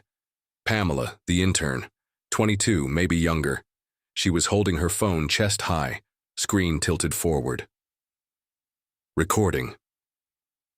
Melissa's eyes locked with hers, through the glass. Pamela froze. Then slowly she lowered the phone. Melissa re-entered the lobby, calm again. Loretta didn't return to the staff hallway. She lingered behind the velvet partition near the side of the lobby, eyes locked. On the desk where Melissa stood, calm as steel in a storm. Her fingers, red from bleach and age, gripped the mop handle like it was a weapon she'd never been allowed to raise. She had seen this before. It wasn't just tonight. It was the night 4 years ago, when a black couple from Charlotte came for their anniversary and were told the suite was unavailable, though she had just finished cleaning it. Fresh linens, chilled champagne waiting, view perfect. She'd whispered an apology to the wife in the hallway. The woman hadn't said anything, just held her husband's hand tighter and walked out with her head high. That night haunted Loretta, and now it was happening again. Only this time, the woman stayed. Loretta's knuckles tightened. She started to move toward Melissa but stopped when Linda turned sharply and hissed, "You don't need to be in the lobby right now. This is a corporate matter." Corporate. That word again, and like it could only belong to them. To the ones in blazers and polished heels. To the ones with clean nails and clipped voices. Loretta lowered her eyes, pretended to step away, but kept listening. She watched as Tom shifted closer, as Dylan's eyes flicked around, hunting authority in the wrong places. And she saw Melissa, not flinching, not folding, just standing, the way Loretta had always dreamed of doing but never dared. 1,000 nights sweeping the same marble. 1,000 times choosing silence over defiance, because rent needed to be paid, because her daughter needed asthma medicine, because keeping the job was safer than keeping her pride. But tonight didn't feel like any other night. Melissa wasn't just standing for herself. She was standing every time Loretta had swallowed her voice, every time a guest looked through her, every time management made her feel like wallpaper, necessary but invisible. So she did what she could. She walked to the side counter, took a clean glass, filled it with cool water, and as she passed Melissa, she leaned close. "You just stand still, baby. Let them dig their hole." Melissa didn't respond, but Loretta saw it.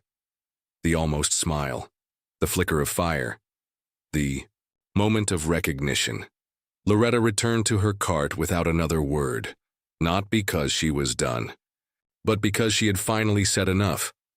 Pamela stepped forward tentatively. "I'm sorry, I shouldn't have." Melissa stopped her with a look. "Why were you filming?" Pamela hesitated. "Because I didn't know what else to do. I mean, I saw how they were treating you and it didn't feel right." Melissa's voice was low but steady. "So, you recorded it." "I don't know if I'll post it," Pamela added quickly. "I mean, I don't want to lose my internship. I just wanted a record." Loretta's voice chimed in from behind. "Then keep the record. The truth doesn't need permission." They all turned. Loretta stood there, mop bucket beside, hands on her hips. Pamela looked unsure. But what if it backfires? Loretta smiled, a little sad, a little proud. "Then at least you'll know you didn't back down." The words hung in the air like incense. Melissa glanced at the clock behind the desk. 5 minutes since the call. 5 minutes left until Guinea-Fuyen. She stepped closer to Pamela. "You're not wrong to be scared, but fear doesn't make you a coward. Silence does." Pamela didn't respond, but something in her shoulders shifted, a quiet steel forming. Then, from the hallway, movement. Notification buzzed on Dylan's monitor. He clicked it, froze.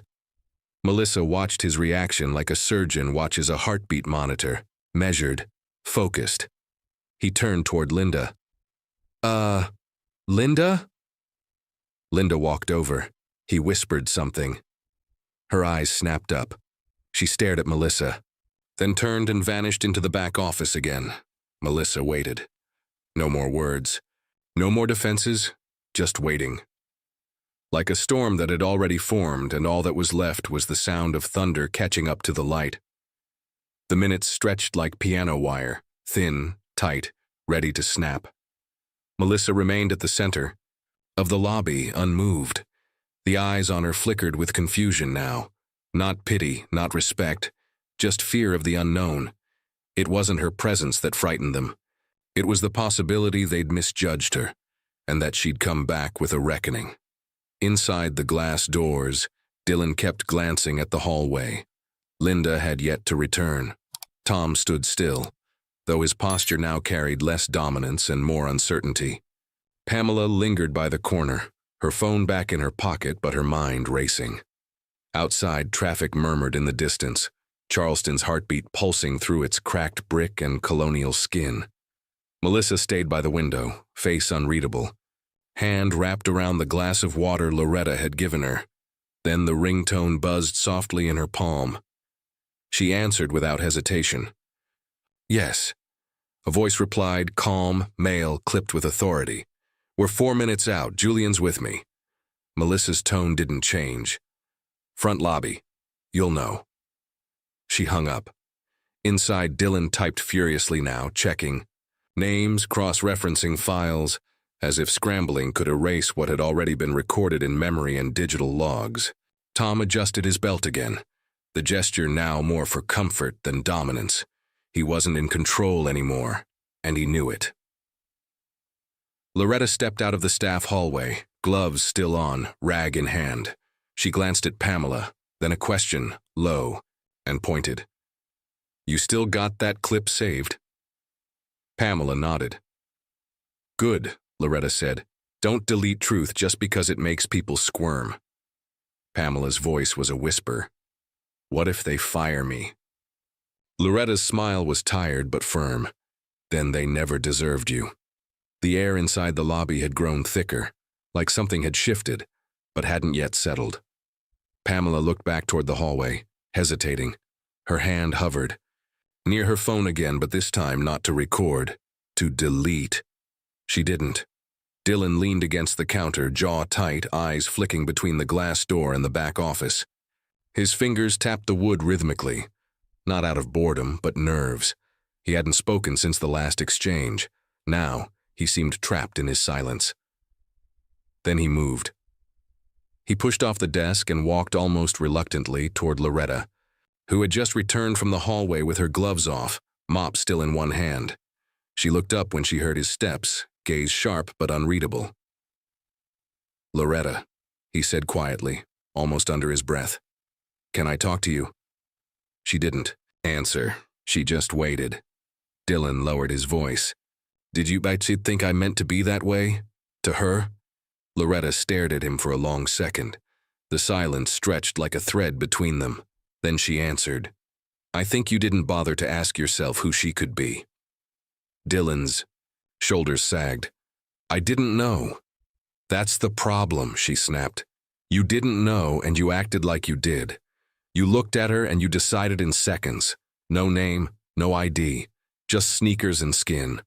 He blinked, swallowed. I wasn't trying to insult her. Loretta leaned closer, her voice low and razor sharp. Intent doesn't erase damage. You think she hasn't seen that smirk before? You think she hasn't watched people press the call button the second she walks in? Dylan didn't move.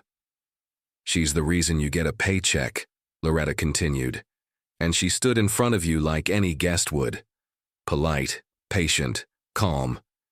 And you treated her like a problem, to contain. His throat worked like he wanted to say something, but no words came. Loretta stepped back, mop in hand. She didn't comfort him. Didn't absolve him. You've still got time to learn, she said finally. But learning starts with owning the mess, not pretending it didn't happen. She turned and walked away, her steps sharp, measured, final. Dylan stood in the middle of the lobby, alone now, face flushed with something too complex to name. Shame, maybe. Or recognition. And in that moment, Melissa turned her head slightly, just enough to catch that. She didn't say a word, but she saw it. Melissa turned her head slightly, just enough to catch that. The corner of her mouth almost lifted. Then, the revolving door spun again. 2 men entered, one tall, broad in a navy overcoat carrying a leather folder, the other leaner, darker suit, Bluetooth in one ear. They moved like they didn't need to ask where they were going. They already knew. William Langston, Julian Barrett. The atmosphere cracked the moment they stepped in. Dylan straightened. Tom's arms dropped to his sides. Pamela's breath caught. Even the jazz music seemed to fade under the pressure of their presence. Melissa turned to greet them. One nod. That was all. William scanned the room like a man counting exits. You good? I stayed, Melissa said. They didn't. Julian stepped forward, already removing a folded email from his folder. We sent out the audit notice 2 weeks ago. Said you'd be visiting incognito. Property heads were told to brief all shifts. Melissa's voice was quiet. Looks like they didn't. Tom opened his mouth, then closed it. Linda re-emerged from the hallway just in time to see the two men standing there. Her steps faltered. She registered William, then Julian, then Melissa was between them. The clipboard slipped just slightly in her hand. William raised an eyebrow. "Manager Linda Ford?" "Yes," she said too quickly. He didn't ask for confirmation. Why's our CEO standing outside her lobby being questioned by security and denied access to her suite? Linda started. "It wasn't confirmed." She gave you her name," Julian cut in. "She showed ID. She booked it under corporate, same as all our executives. We've had impersonators before." "You didn't ask for confirmation. You asked her to step aside," Melissa said coldly. "You summoned security. You made her feel like a trespasser." William stepped forward. "We're not here to argue. We're here to document failure. Yours." Dylan's hands were shaking. Pamela stood silent, eyes wide. Julian placed the printed memo on the counter. "You all had one job. Treat everyone like they matter, especially when you think they don't." Melissa turned to Linda. Her voice didn't rise. It didn't need to. "You thought I didn't belong. You looked at me and saw a mistake." Linda's face drained of color. "And now?" Melissa asked. No answer. She didn't expect one. The lobby, once curated to feel like quiet elegance, now pulsed with silent dread. Every velvet cushion, every gold-trimmed light fixture suddenly seemed misplaced, like a stage set for a scene no one rehearsed. And Melissa stood in the middle of it, unmoving, the center of gravity that pulled the truth into focus. Julian stepped to the front desk, sliding the memo across the polished surface like a court summons. Linda stared at it but didn't reach out. Her hand hovered above the page, then retreated slightly, fingers curling inward. She didn't need to read it. She knew what it said. Pamela's breath caught from the corner, but she didn't speak. Dylan stood frozen, his screen glowing beside him like a spotlight exposing what he wished could stay hidden.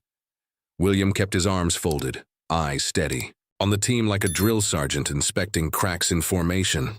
Melissa's voice came, low and even. "This suite wasn't just for me. It was for observation. Quiet, anonymous, honest observation." Tom looked at her, finally blinking as if waking up from whatever role he thought he was supposed to play. Linda broke the silence. "I didn't know you were coming." "That was the point," Melissa replied.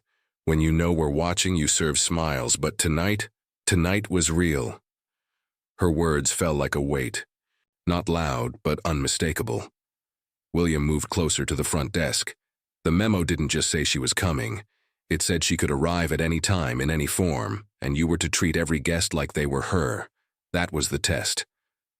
Linda's voice thinned. "We've had problems before. No," Julian said sharply. "You had assumptions, and you acted on them." Across the lobby, Loretta stood quietly by the cleaning cart, watching. Her eyes didn't flicker with revenge, just history, recognition. Like she'd seen this play out too many times before, just never this publicly.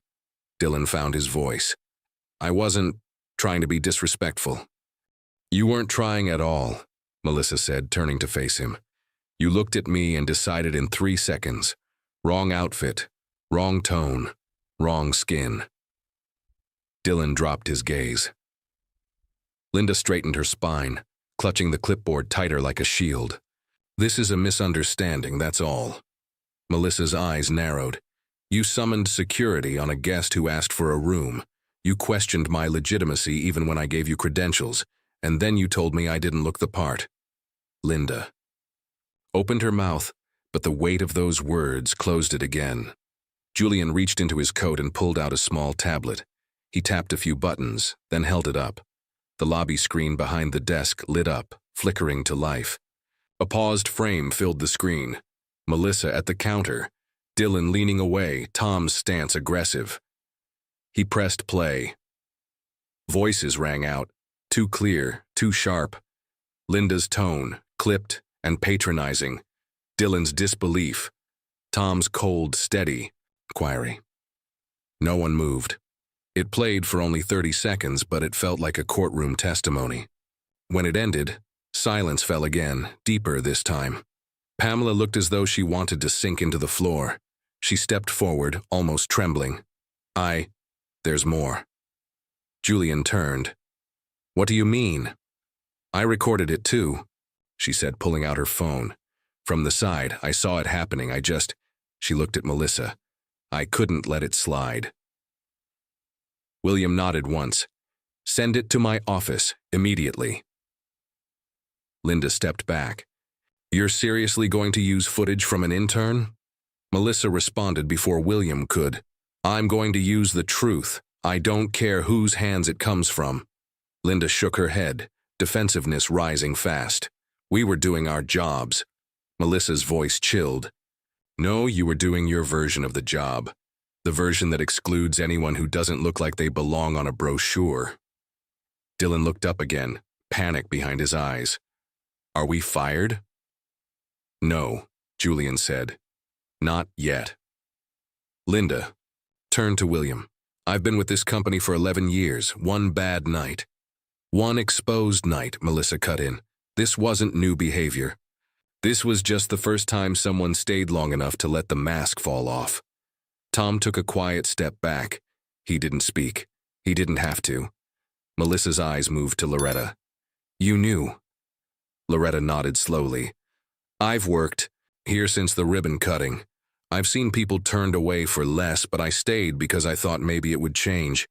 Maybe tonight's the start of that. Melissa gave her a small nod. It is. Outside the conference room, the hallway buzzed with whispers. Just beyond the door, Harold stood quietly against the wall, his beige coat folded neatly over one arm. His granddaughter, lean frame, shy eyes, a service badge clipped to her apron, stood beside him, hands wringing a napkin into knots. She saw it all, Harold said softly when Melissa stepped out. Didn't say a word last night, but she watched. The girl's voice came low, almost trembling. I thought if I said something, they'd send me home. Melissa didn't answer right away. Her gaze dropped to the crumpled napkin in the girl's hands, then rose again, slow and deliberate. What's your name? Imani, she whispered. You like working here, Imani? I did, she said, until I saw what they did, and how quiet everyone stayed. Melissa studied her, the torn edges of fear, the soft roots of courage, just starting to break through. She didn't speak like someone who wanted attention. She spoke like someone looking for permission to believe again. You don't need their silence, Melissa said. You need your voice. I don't want to lose this job. Then do it better than they ever expected. And never forget what silence looks like so you never wear it.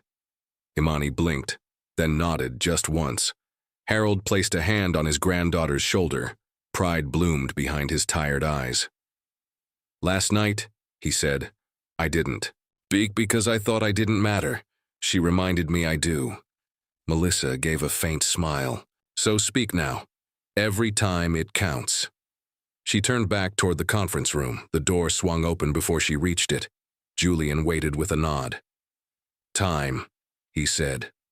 Melissa stepped inside. And this time, Imani followed. Julian looked around the room. You've all been trained. You've all been reminded, but clearly reminders don't reach hearts hardened by habit. William turned to Linda. Effective immediately. You're on administrative leave pending review. Final determination comes after corporate evaluation. Linda's clipboard dropped to her side, lifeless. And Dylan, William added. You'll undergo mandatory bias and professionalism retraining. If you stay, it'll be because you earn it back. No one questioned the decisions. Not this time. Melissa turned back to Loretta. You're the only one tonight who passed the test. Loretta smiled softly. All I did was bring water. No, Melissa said. You brought dignity. The masks had come off, and what they revealed was not just unprofessionalism. It was a culture, one built on convenience, not conviction. That, Melissa knew, would have to end. Tonight was only the start. The elevator doors closed with a soft hush, cutting off the tension. Still humming in the lobby below, Melissa stood alone, her reflection fractured by the mirrored walls, her shoulders straight but heavy. The silence inside the lift pressed against her like a hand between her shoulder blades. Not violent, just constant.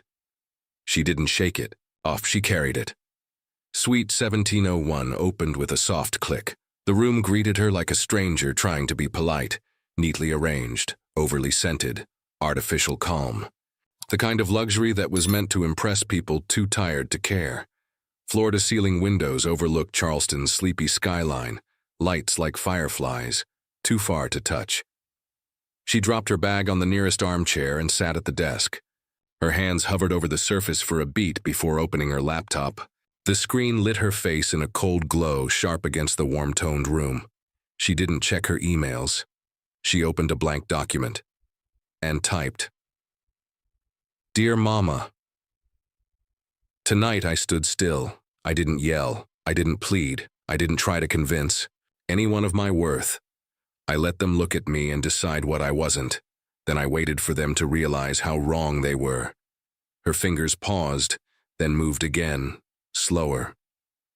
You told me once that silence can be sharp, can cut deeper than noise. I think you were right. But tonight the silence didn't just cut them, Mama. It cut me too. A breath. She glanced toward the window. The city didn't blink. It's exhausting, carrying composure like armor, smiling so they don't call you bitter, calming your voice so they don't call you angry, standing your ground so they don't think you're weak, walking into rooms knowing you have to prove you belong every single time, even when your name is on the deed. She leaned back, the chair creaking under the shift of weight she no longer wanted to carry. They looked at me and saw a problem, not a person, and I wonder how many more will. Her eyes stung, but no tears fell. That wasn't her way. She had learned too young that tears once seen became ammunition. Her mother had taught her that too. She glanced at the door, locked, then turned back to the screen. But I stayed, and that means something. I stayed so that the next girl in sneakers, with tired eyes and no makeup, won't have to explain herself.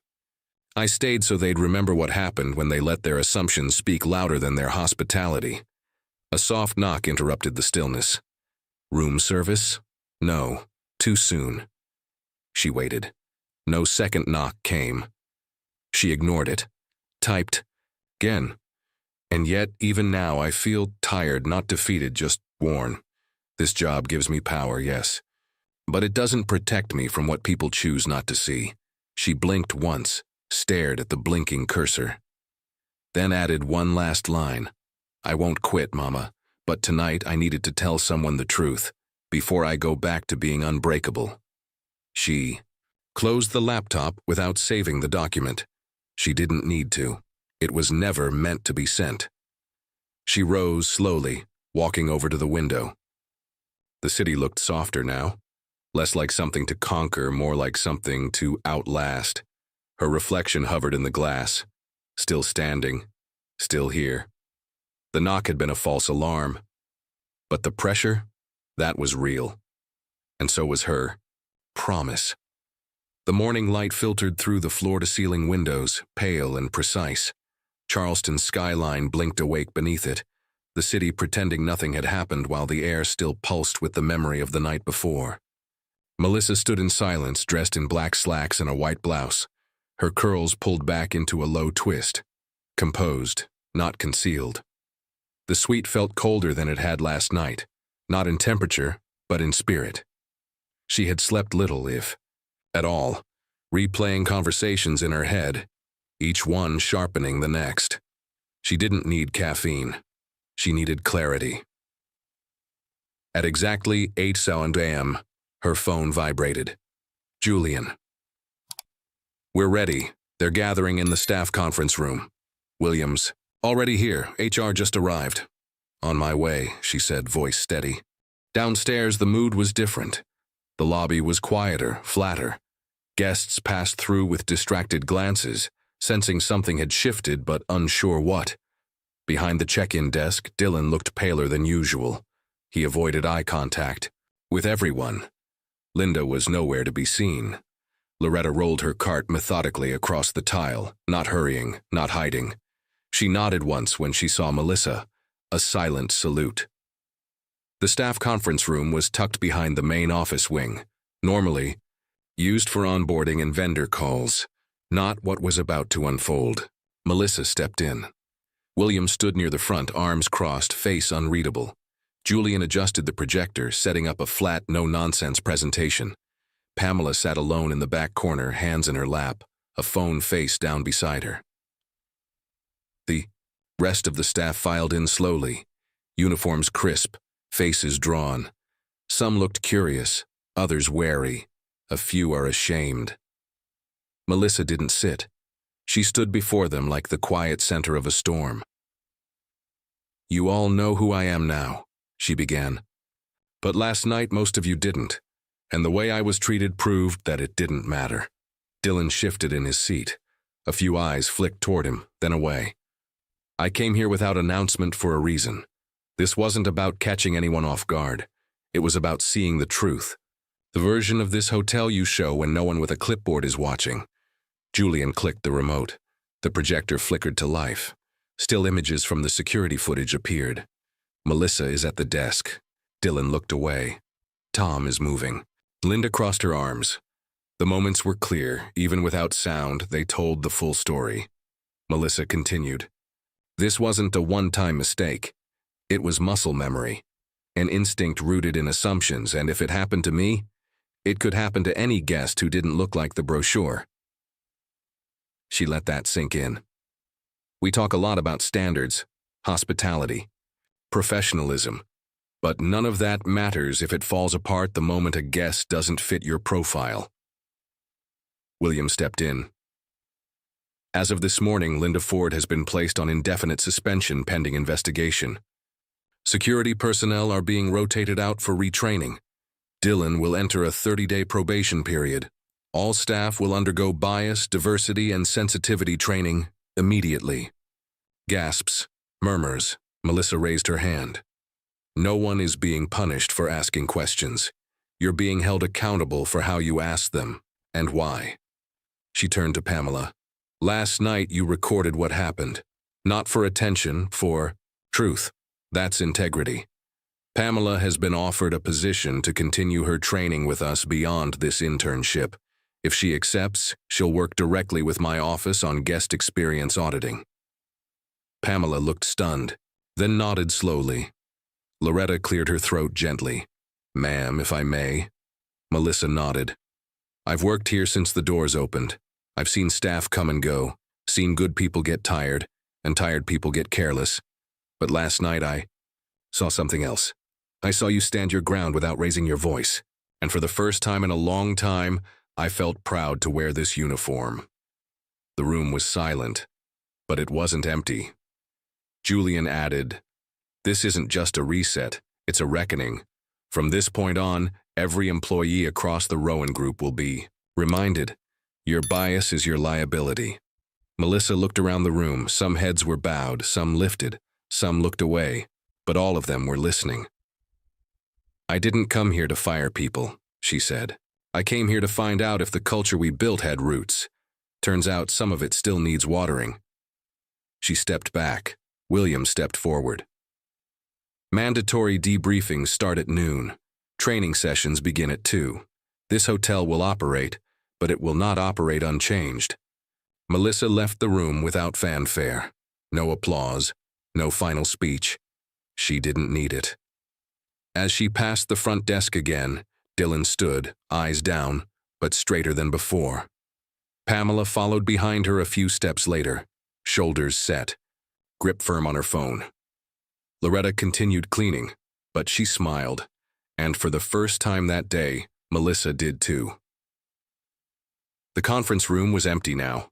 Chairs pushed back, the projector cooling, the echo of hard truth still hanging in the air. Melissa stood alone at the head of the long table. Her fingertips brushed across the polished surface. Clean, clinical, cold. She stared at the imprint her palm left in the condensation ring from her untouched glass of water. It vanished slowly, like resistance fading. She didn't need more meetings. She needed clarity. She stepped out into the hall, her heels striking the floor with even cadence. Julian met her at the elevator bank, his tablet tucked beneath his arm, posture straight but eyes studying her. "You sure you want to do this part personally?"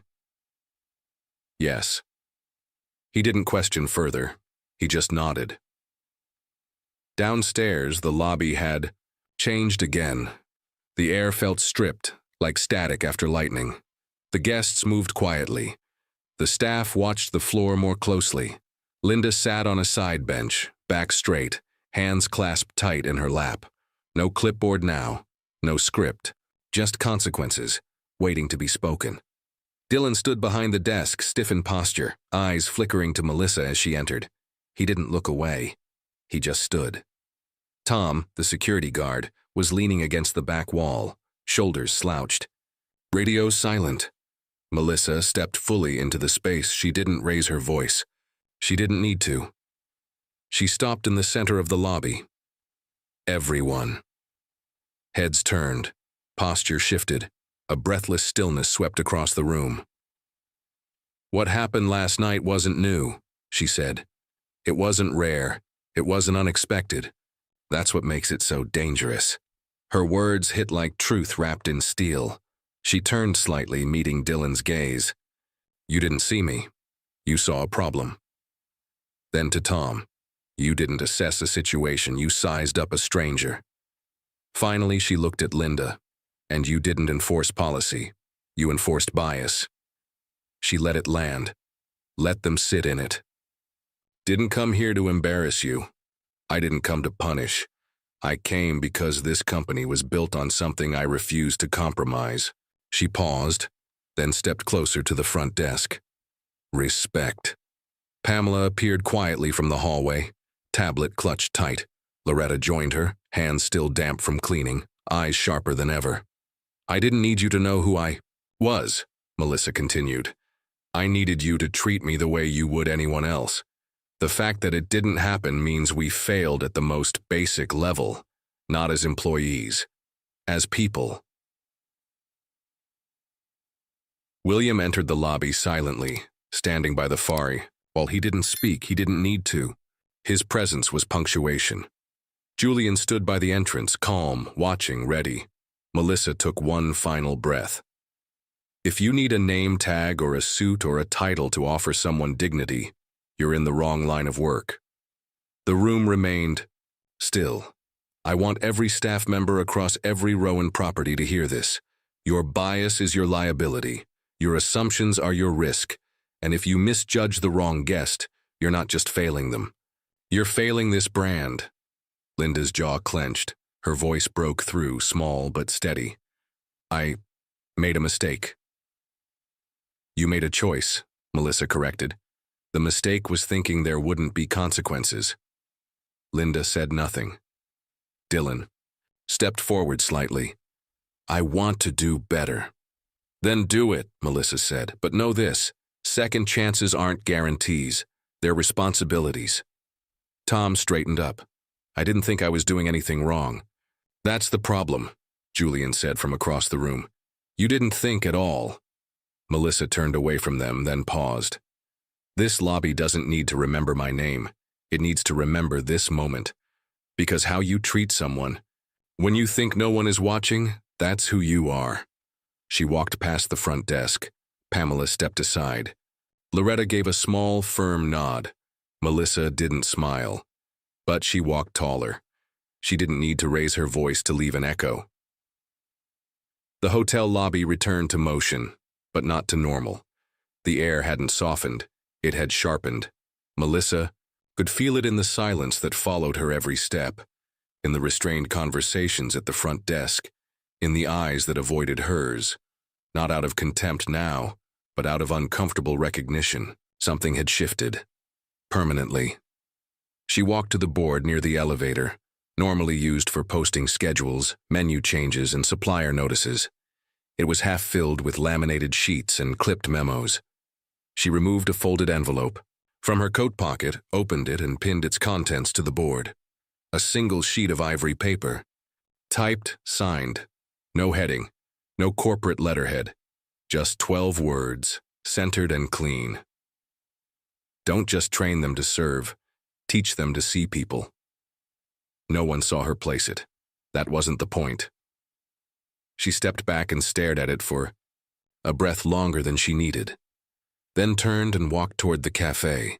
The morning crowd had begun to filter in, business travelers on laptops, couples whispering over pastries, and staff preparing trays in the back.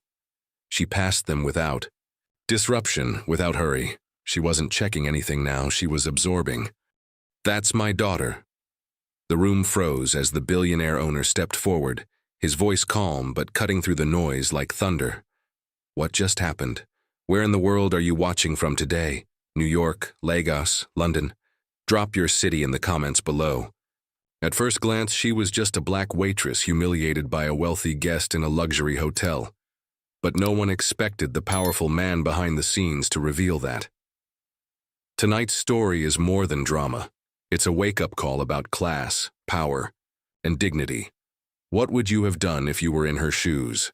Stay with us to the end, because what starts as a moment of public shame becomes a stunning turn of justice that leaves millions speechless.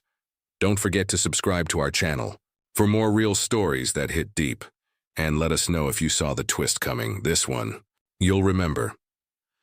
The Crystal Haven Hotel stood like a jewel in the heart of Miami's bustling downtown, its shimmering glass facade catching the last hues of the setting sun.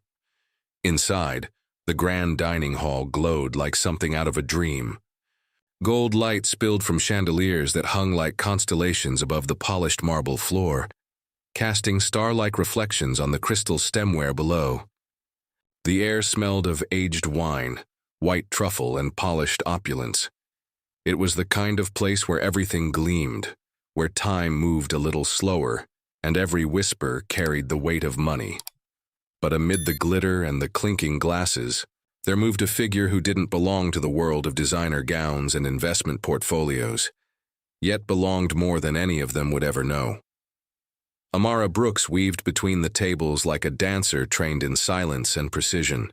At just 24, she bore herself with the calm grace of someone much older. Her deep mahogany skin caught the warm chandelier light like velvet, and her dark eyes, though tired, sparkled with quiet fire. She wore the hotel's black and white server uniform with dignity, though it clung to her from a long, exhausting double shift. Her flats pinched her heels and every step ached, but she never let it show. The 5-star reputation of Crystal Haven demanded perfection, and Amara delivered it, tray after tray, smile after smile. She wasn't invisible, but to most guests, she might as well have been, except they noticed her beauty. They always did.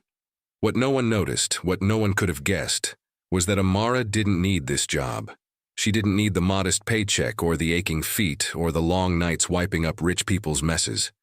She was the daughter of Malcolm Brooks, a billionaire real estate mogul whose empire stretched up the East Coast like a spine of glass and steel. She had never bragged about it, never slipped up, not once. To the staff, she was simply Amara, the one who always took the late shift without complaint, who covered for sick co-workers, who never cut corners. She had insisted on using her mother's last name, had begged her father not to interfere. And though Malcolm had winced at the thought of his daughter lifting heavy trays and bowing to people who would never know her worth, he had respected her wish, with one condition: he would always be nearby just in case, watching from the shadows. Amara didn't do this to prove a point to anyone else. It wasn't a rebellion. It was a revelation. She wanted to understand the world without filters. She wanted to feel how people treated someone they didn't think mattered. She wanted to earn something. Her hands, though manicured, were used to work.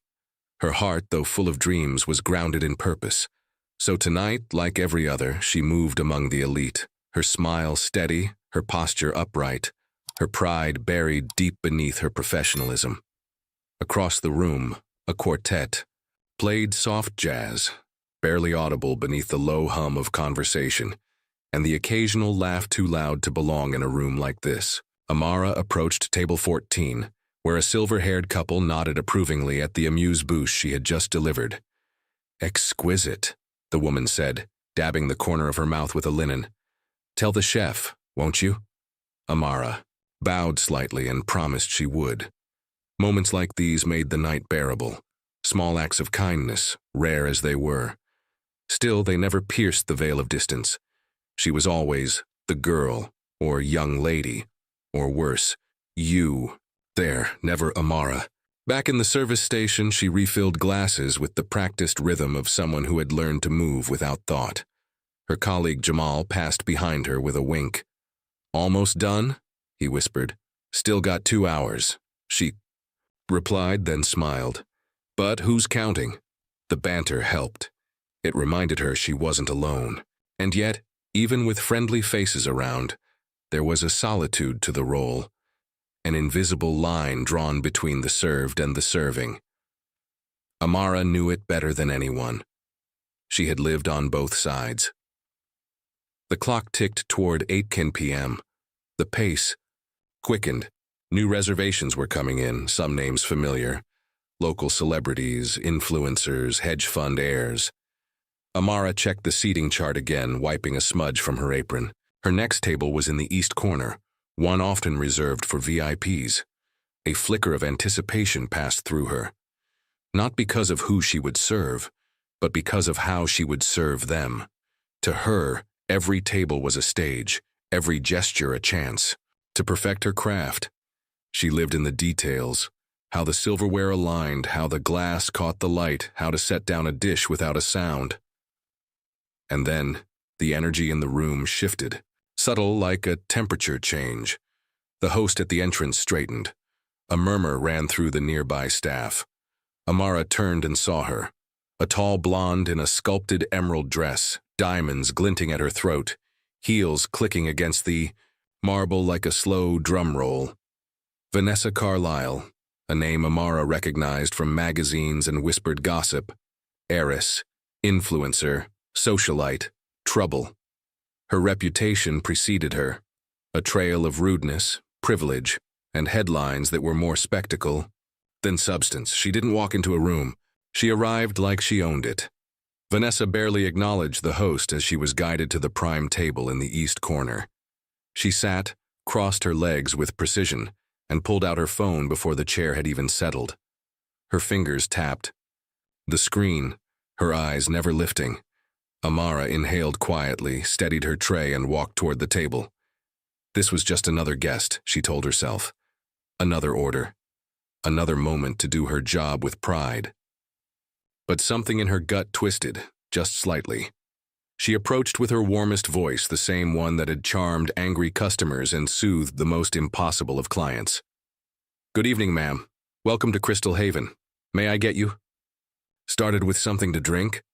Her tone was even, professional. She stood tall despite the fatigue that pulled at her shoulders. Vanessa didn't look up. "Sparkling water, no ice, and make it quick. I don't have all night." The words weren't sharp, they were dull, like something she said 100 times a day, like Amara wasn't even there. Just a shadow, just a tool. She flicked her hand dismissively, her gaze never leaving her phone. Amara paused for the briefest second. Then she nodded. "Yes, ma'am," and turned to get the drink. But something about the moment, the chill in Vanessa's tone, the way she didn't bother to glance up, lodged itself in Amara's chest. It was subtle, but it was there. The same reminder that echoed in rooms like this every night. No matter how perfectly you play your role, some people only see the uniform, not the woman wearing it. And as the jazz played on, and the wine poured, and the laughter swirled beneath the chandeliers, Amara carried a single glass of sparkling water back to table 14, unaware that within the next few minutes everything would shift. Not just for her, but for everyone watching. Vanessa Carlyle sat like a statue sculpted out of entitlement, her posture perfect, her fingers tapping out silent commands to her digital kingdom. The soft glow of her phone screen illuminated her, sharp cheekbones, and her diamond necklace sparkled with every minor tilt of her head, catching the chandelier's light as if demanding applause. She didn't look up. She didn't have to. In her mind, the world, this hotel, this dining hall, the very air around her, existed solely to accommodate her presence. She wasn't rude. She was dismissive. The kind of dismissive that didn't need words, because her silence shouted louder. Amara approached with steady hands and quiet grace, balancing a silver tray with a single glass of sparkling water, condensation tracing lazy lines down the side.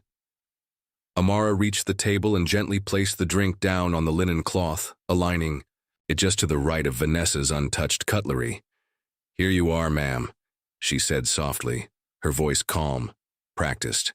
But just as she was about to step back, Vanessa, eyes still glued to her phone, reached out to grab the glass without looking. Her hand knocked the rim. In a flash, the water toppled. A cold splash hit the table, ran across the polished surface, and cascaded onto Amara's front. Her blouse clung instantly to her skin. A collective gasp rose from nearby tables like the sharp inhale before thunder. The jazz band faltered for a second, just a half beat, but enough to mark the shift. Vanessa blinked, finally looking up. Her blue eyes narrowed not with concern but with irritation, as though she were the one inconvenienced. "Oh, for heaven's sake," she barked, her voice slicing clean through the buzz of the room. "Can't you do anything right?" The words landed like a slap. Heads turned. A woman in pearls at the next table paused with her fork halfway to her mouth. A man across the room lowered his wineglass, brow furrowed. Amara froze, her hands wet, her chest damp and stinging from the sudden cold. But more than the physical discomfort was the weight of every eye now on her, the heat of humiliation rising fast under her skin. Still, she kept her voice level. "I'm very sorry, ma'am. Let me get you another—" Vanessa raised her hand as if to swat the apology away. "Do they hire just anyone here?" she said with a sneer, leaning back in her chair. "Honestly? You're a walking disaster. I come to this hotel for excellence, not incompetence." Her voice rang out, full of exaggerated exasperation, carefully projected for maximum audience impact. And she was getting one. A few guests looked away, awkwardly, pretending not to hear. Others didn't bother. One young woman discreetly tilted her phone, camera app open. Amara knelt slightly, dabbing at the spill with a napkin from the bread plate, her movements mechanical, her face composed. "I'll clean this up right away," she said, eyes down. Not because she was ashamed, but because she refused to meet the gaze of someone who enjoyed cruelty. "And I'll have a fresh glass brought over, no charge." Vanessa laughed, a sharp, delighted sound loud enough to cut across the murmurs. "Oh, how generous of you. On the house, as if that makes up for your mess. Sweetheart, girls. Like you don't belong in places like this. You're clearly out of your depth. Stick to fast food or, what's the word, basic service." She tilted her head, mock sympathy in her eyes. "This place is above your level." The insult wasn't loud, but it was razor sharp, and it sliced clean through Amara's restraint. She didn't flinch. She didn't argue. She simply rose, slowly, standing in her damp uniform with dignity radiating from every pore. Her eyes met Vanessa's, calm, clear, and far more powerful than rage. "Yes, ma'am. I'll have that drink replaced right away," she repeated, and she turned, walking back toward the kitchen. But Vanessa wasn't done. She reached for the glass of red wine that had just been placed on her table. With a calculated flick of her wrist, she hurled it toward Amara's retreating back. The stemware clinked sharply as it hit the floor, the wine exploding across Amara's shirt and skirt like blood on snow. A collective groan rose from the room. Someone audibly gasped. The wine ran in crimson rivulets down her back, soaking into the hem of her apron, staining the pristine marble tiles beneath her.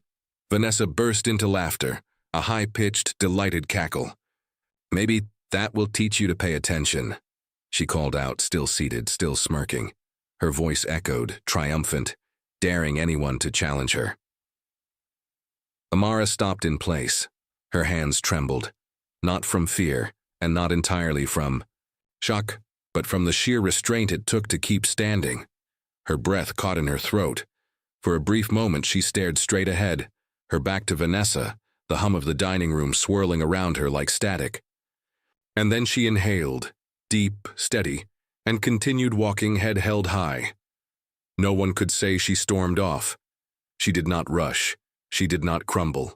She carried her soaked uniform like armor. Back at her station, Jamal stared at her, eyes wide. "What the hell just happened?" he whispered. But Amara said nothing. She just hung the soiled towel on the counter, shoulders square, and reached for a fresh cloth. Behind her, the kitchen door swung open and someone muttered, "Man, that woman's sick in the head." Phones buzzed, screens lit up. Someone was already uploading the video clip. In moments, it would be everywhere. Out in the dining hall, Vanessa returned to her seat, lips pursed in satisfaction, chatting with a friend who had just arrived. "Honestly," she said, loud enough for half the room to hear, "some people just don't belong in places like this. She should be grateful she even had a job here." But something had shifted. The laughter that once echoed easily now felt out of place. The diners were watching, some in silence, some shaking their heads. A man near the window whispered to his wife, "That girl handled it better than I would have." And in the far corner, behind a frosted glass partition, a tall man in a navy suit set down his drink. His silver-flecked brows furrowed as his eyes followed Amara's retreat. Because for the first time all night, Malcolm Brooks wasn't focused on real estate contracts or expansion plans. He was watching something unfold, something deeply personal, something infuriating. And as he reached into his jacket and called for the manager, the air shifted once more. The storm had begun. The wine still dripped from Amara's uniform as she stood by the service station, the back of her blouse clinging to her skin like a soaked second layer. Her fingers were curled into her palm, her knuckles pale, but her expression betrayed nothing. The sting wasn't from the cold wine or the acidic scent now staining her clothes. It was from the laughter. That high-pitched, triumphant sound Vanessa had let out after hurling the drink was worse than the liquid itself. It wasn't a clumsy accident. It was a statement, a message to Amara and to everyone else watching. "I can do this to you, and you can do nothing in return." But Amara wasn't anything, and she knew it. What burned inside her wasn't shame, it was restraint. The kind of restraint to stand tall while someone tries to strip away your dignity in public. She didn't cry. She didn't flinch. She simply grabbed a fresh towel, pressed it against the worst of the red blotches now soaking into her white blouse, and told Jamal, "Cover table 14. I'll be back in a few." He nodded, still too stunned to say much else. From the corner of the kitchen, Chef Mario peeked out, his thick brows raised. "Everything okay?" Amara gave him a tight smile. "Peachy." And then she turned away before anyone could see the faintest shimmer in her eyes. Out in the dining hall, the atmosphere had shifted. The incident had cracked the surface of elegance like a fracture in glass. Patrons murmured behind linen napkins. Some glanced toward Vanessa, who now reclined in her chair with the relaxed satisfaction of someone who believed they had just executed the perfect takedown. She whispered something to her friend, and the two burst into soft giggles, oblivious to the energy brewing around them. But not everyone looked amused. A woman in a navy sheath dress whispered harshly to her husband, "She should be asked to leave." He nodded solemnly, eyes still fixed on Vanessa, as though trying to understand what kind of person would find glee in such cruelty. Malcolm Brooks had not moved from his booth, but his jaw was tight, his fingers steepled beneath his chin. He had watched every moment, the spilled water, the insults, the wine tossed like a weapon, and still he hadn't intervened. Not yet. Amara had asked for space, for autonomy, for the right to walk her path without the shield of his name. But watching his daughter be humiliated before a room full of strangers was a line he hadn't been prepared to see crossed. Quiet power hummed. In his posture, he pressed a button on his phone and murmured a single word into the receiver. "Now." At that moment, Daniel, the hotel's manager, appeared at Vanessa's table. His tailored suit was crisp, but his eyes held tension. "Ms. Carlyle," he said with a tight smile, "Mr. Brooks would like to have a word with you." Vanessa blinked, mildly annoyed at the interruption. "Who?" she asked, not bothering to mask her irritation. "Malcolm Brooks," Daniel said, "the owner of Crystal Haven." A beat of silence passed, then Vanessa's brows lifted in interest. "Oh, finally, someone who recognizes class when he sees it." She stood with deliberate grace, smoothed her emerald dress over her hips, and followed Daniel, expecting compliments or, at worst, an apology for having had to endure such subpar service. She never noticed the subtle stares following her. Some disapproving, some curious, all aware. Her heels clicked over the marble floor, rhythmic and proud. She didn't see Amara, who had slipped back into the kitchen, rinsing the wine from her hands and wiping down her arms with shaking fingers. As Vanessa was led into the private lounge, Malcolm stood. He was tall, statuesque in his navy suit, with silver threads at his temples and an expression carved from stone. Vanessa's confident stride faltered. Something in his eyes, calm but razor-sharp, made her straighten, then stumble on the words she'd rehearsed. "Mr. Brooks, I just wanted to say, I know exactly what you did," Malcolm interrupted, his tone soft but firm. "I watched it all." Vanessa's lips parted, but the air had thickened around them, and the words caught in her throat. "You came into my hotel, insulted my staff, assaulted one of them in front of witnesses, and then laughed about it." His voice didn't rise. He didn't need to yell. His authority was in the stillness, in the weight of his gaze. "And that staff member? She's not just an employee, she's my daughter." The sentence dropped like a stone into still water, sending ripples across everything Vanessa thought she understood about the evening. Her mouth opened, then shut. Her eyes darted toward the door, toward Daniel, toward anywhere but Malcolm's. Steady gaze. I didn't know," she stammered. "She spilled water." "I saw it," Malcolm said simply. "She didn't. You did. And when you embarrassed yourself, you blamed her. Then you threw wine at her. That's not a mistake, Ms. Carlyle. That's character." Vanessa's cheeks flushed a deep crimson, not from shame. She wasn't used to shame, but from exposure. Her game had played out in front of the wrong audience. Her power here, she realized, was an illusion. Back in the kitchen, Amara stood at the sink, scrubbing at the wine stain on her apron with a mixture of club soda and salt. Jamal appeared behind her. "Hey," he said quietly. "You should see what's going down out there." She didn't respond at first, just kept scrubbing. Then she looked up. "He's confronting her, isn't he?" Jamal nodded slowly. "He's not just confronting her, he's ending her." In the dining hall, guests were whispering, checking their phones. Clips of the incident had already gone viral. Snippets of Vanessa's taunts, her wine toss, Amara's quiet walk away. Hashtags were trending. Respect. The staff. Crystal Haven drama. Amara deserved better. The court of public opinion was awake, and it was furious. Vanessa stumbled backward a step, her voice cracking under the weight of judgment. "Mr. Brooks, please, I didn't mean to." Malcolm raised a hand, cutting her off. "Your bill is covered. Consider it a parting gift. But you are no longer welcome here." She stared at him as though waiting for the punchline. When it didn't come, she spun on her heel and walked out, fast, flustered, her poise in tatters. Her friend scrambled behind her, wide-eyed and silent. As the doors closed behind them, soft applause broke out in the hall. Not loud, not showy, but steady and sincere. Not for drama, not for spectacle, but for justice. And in the kitchen, Amara let out a single breath, long and slow. Not of relief, not yet, but of readiness. Because the next part wasn't about revenge. It was about reclaiming. Something even more powerful. Her voice. The lounge adjacent to the grand dining hall was quiet, its atmosphere thick with a hush that came not from luxury but from tension. Velvet drapes framed the floor-to-ceiling windows that overlooked Miami's golden skyline, but even the view felt dim beside the gravity of the moment inside. Vanessa Carlyle stood frozen just beyond the threshold, her manicured hand still hovering, near the back of the leather chair across from the man who had summoned her.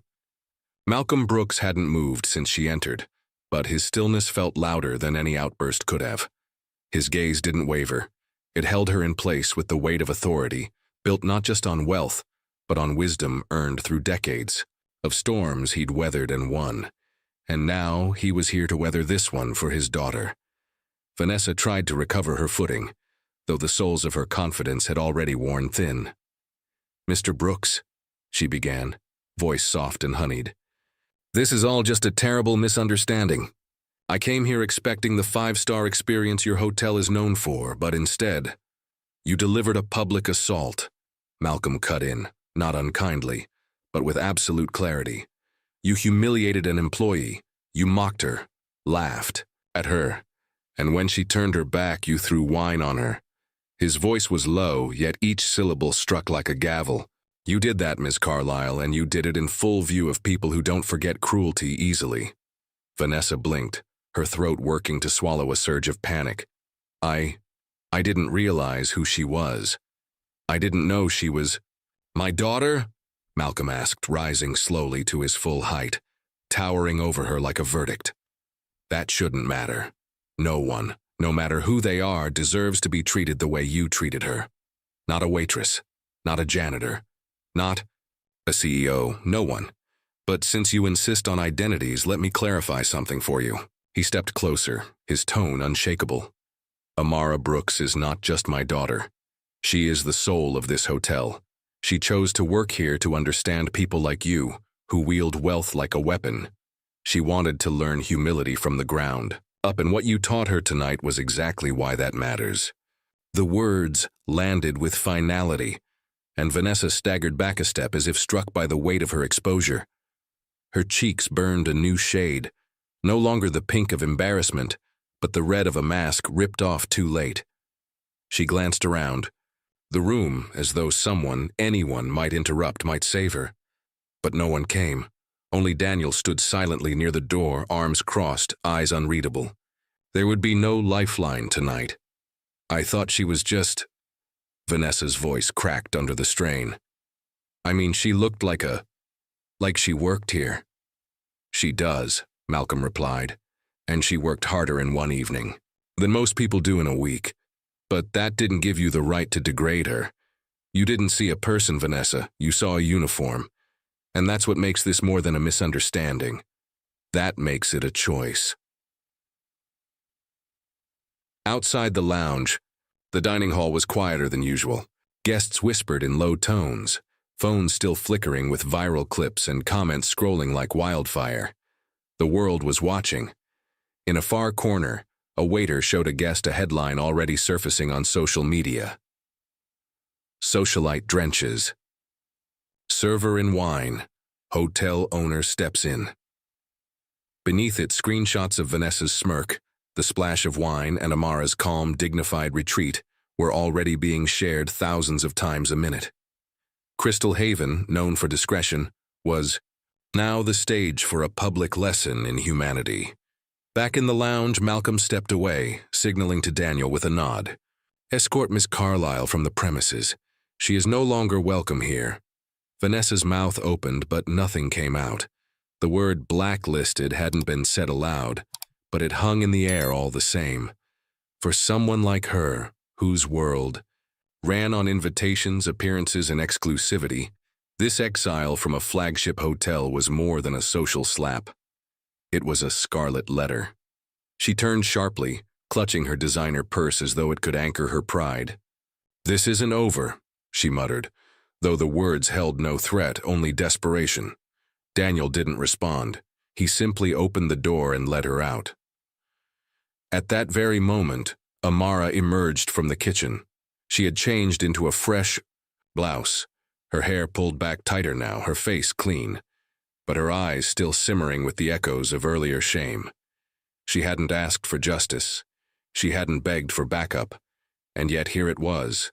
Justice, delivered not by viral mobs or hashtags, but by the one man who truly saw her.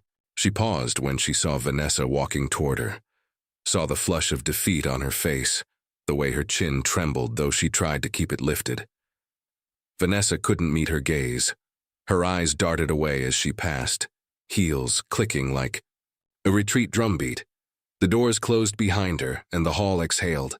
A few guests clapped quietly, unsure if it was appropriate, but driven by a need to release something. Relief, perhaps, or admiration. Malcolm stepped forward into the room, and silence followed. He didn't raise his voice. He didn't need. "Do let it be known," he said to no one and everyone. "This hotel respects those who serve with grace. Titles do not matter.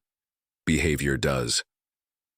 He turned then, locking eyes with Amara from across the room. A smile broke through the stern lines of his face. A father's pride, fierce and unapologetic. She gave a nod in return. No words were needed. Between them stood everything that had been tested tonight. Trust, dignity, and the choice to rise above. And though the moment belonged to them, the world outside had already taken notice. Social media was ablaze with clips and commentary. Influencers spinning think pieces, and former employees of Vanessa sharing their own stories. She hadn't just humiliated Amara, she had exposed herself, and the internet, as always, had receipts. But Amara didn't check her phone. She didn't bask in the vindication. She returned to her station, picked up a tray, and moved to refill a guest's glass of wine, this time with the steady hands of someone who knew exactly who she was. She wasn't just the daughter of a billionaire. She was someone who had been tested and hadn't flinched, and now, under the same chandelier light that had seen her soaked in shame, she stood radiant, unwavering, and deeply, unapologetically human. By sunrise, Crystal Haven's opulent halls had returned to their polished stillness. The clinking glasses, murmured gossip, and trailing echoes of the previous night had all faded into the polished marble and velvet drapes. Except online. On social media, the storm was just beginning. A video taken by a diner, grainy but damning, had captured the entire humiliation of Amara Brooks in under 90 seconds. The sound of Vanessa Carlisle's voice, sharp and entitled, cut through, the footage like a blade. "Maybe that'll teach you to pay attention," followed by the unmistakable splash of wine. The video had gone viral within hours. By the time Amara stepped into the staff entrance just after 9 that morning, it had racked up over 3 million views on X, TikTok, and YouTube combined. Inside the break room, her co-workers greeted her with a silence unlike before. Not awkward, but reverent. Jamal stood first, offering her a fresh coffee. "You sure about being here today?" he asked, voice low. Amara nodded, tying her apron with practiced ease. "Why wouldn't I be?" she said with a small smile. "The uniform didn't change." "Overnight, neither did I." Her words were simple, but they settled over the room like a pledge. She wasn't here to revel in attention. She was here to work, as she always had. Yet the hotel was not the same. Guests now greeted her with newfound warmth, some with cautious respect, others with visible admiration. A middle-aged couple from Chicago stopped her mid-shift just to shake her hand. "We saw the video," the woman whispered, eyes shining. "You handled yourself with such grace. I hope our daughter grows up with your kind of strength." Mara smiled, thanked them, and moved on. She didn't linger in praise. She had tables to serve, glasses to fill. And while the world outside might now see her as the billionaire's daughter, she refused to let that change her. In the lobby, luxury still whispered through every marble panel and crystal lamp, but there was something new in the air, an awareness. Staff members stood a little taller. Guests watched a little more closely, not for scandal, but for meaning. Because the video hadn't just exposed Vanessa Carlisle's cruelty, it had reminded people that behind every apron and tray was a human being worthy of respect. The hotel had received hundreds of emails overnight, some condemning Vanessa, others praising Malcolm Brooks, but most were about Amara, her restraint, her composure, her refusal to sink to the level of someone determined to break her. Upstairs, in the executive office, Malcolm scrolled through the headlines with a sigh. Heiress humiliated server, only to discover her father was the hotel's billionaire owner. Power meets grace. How one woman's dignity sparked a viral reckoning. He hadn't planned to speak to the press, but a statement had been released anyway, crafted carefully. At Crystal Haven, we believe that dignity is not a luxury. It's right. We stand by our staff, always. The words had been his, and he meant them. But what struck him more than any headline was what he saw when he checked the hotel cameras again. Amara, walking through the dining hall, still working, still listening, still pouring coffee with that same thoughtful poise. She had faced a public shaming, been defended by a father she never asked to step in, and become the center of a media firestorm overnight. And yet, here she was, unchanged. Not a victim, not a spectacle, just a woman doing her job with unwavering grace. By early afternoon, the backlash against Vanessa had hit full force. Her Instagram went dark. Brand partnerships were quietly severed. A former assistant posted a thread recounting years of verbal abuse. A fashion label released a statement denouncing her behavior. The image she'd cultivated, polished, desirable, untouchable, crumbled beneath the weight of her own arrogance. Justice, it seemed, had gone digital. And yet Amara remained untouched by it. She didn't gloat. She didn't post a reaction or tweet a victory. She simply moved forward. When a guest tried to slip her $100 tip with a wink and the words for going viral, she politely declined. "I'm not a moment," she said. "I'm a person." That line would later be quoted across Twitter, praised as poetic. But to her, it was just the truth. She had no interest in becoming a symbol of something she didn't believe in. Revenge. What mattered to her was the quiet kind of power, the kind that didn't require an audience. Later that evening, after the dinner rush, Amara stepped onto the balcony behind the service wing. The sky was streaked with the colors of a fading Miami sunset, coral, gold, violet. She leaned on the railing, letting the breeze cool her skin. The air smelled faintly of salt and distant music. She thought about how easy it would have been to quit, to retreat into the safety that her father's name could offer. But that would have meant surrendering everything she was building, and she wasn't ready to do that. Not now, not ever. Malcolm joined her quietly, standing beside her without speaking at first. After a moment he said, "You didn't have to come in today." She glanced at him, then back at the horizon. "Yes, I did," she said. "Because if I didn't, then she would have won." He nodded slowly, pride softening the tension in his brow. "The world's watching you now, you know." Amara smiled faintly. "Let them, as long as they see me for who I am." And that was the truth. She wasn't here for pity, or fame, or even redemption. She was here for herself, for the version of her who refused to be broken, who chose resilience over revenge, who believed that dignity wasn't something you were born with, it was something you fought to keep. And as the last rays of sunlight dipped below the skyline, Amara Brooks stood tall in her uniform. Wine stains long washed away, but her resolve etched deeper than ever. She didn't need to prove herself anymore. Not to Vanessa, not to strangers online, not even to her father. The world could say what it wanted. She knew who she was.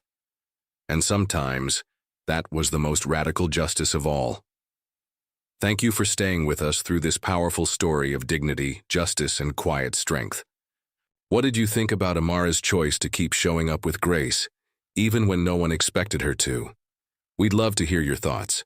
Drop a comment below and let us know where you're watching from. If this story moved you, don't forget to like, share it with someone who needs to hear it, and subscribe for more true-to-life tales that reveal the power of character. Until next time, thank you for watching, and remember, respect speaks louder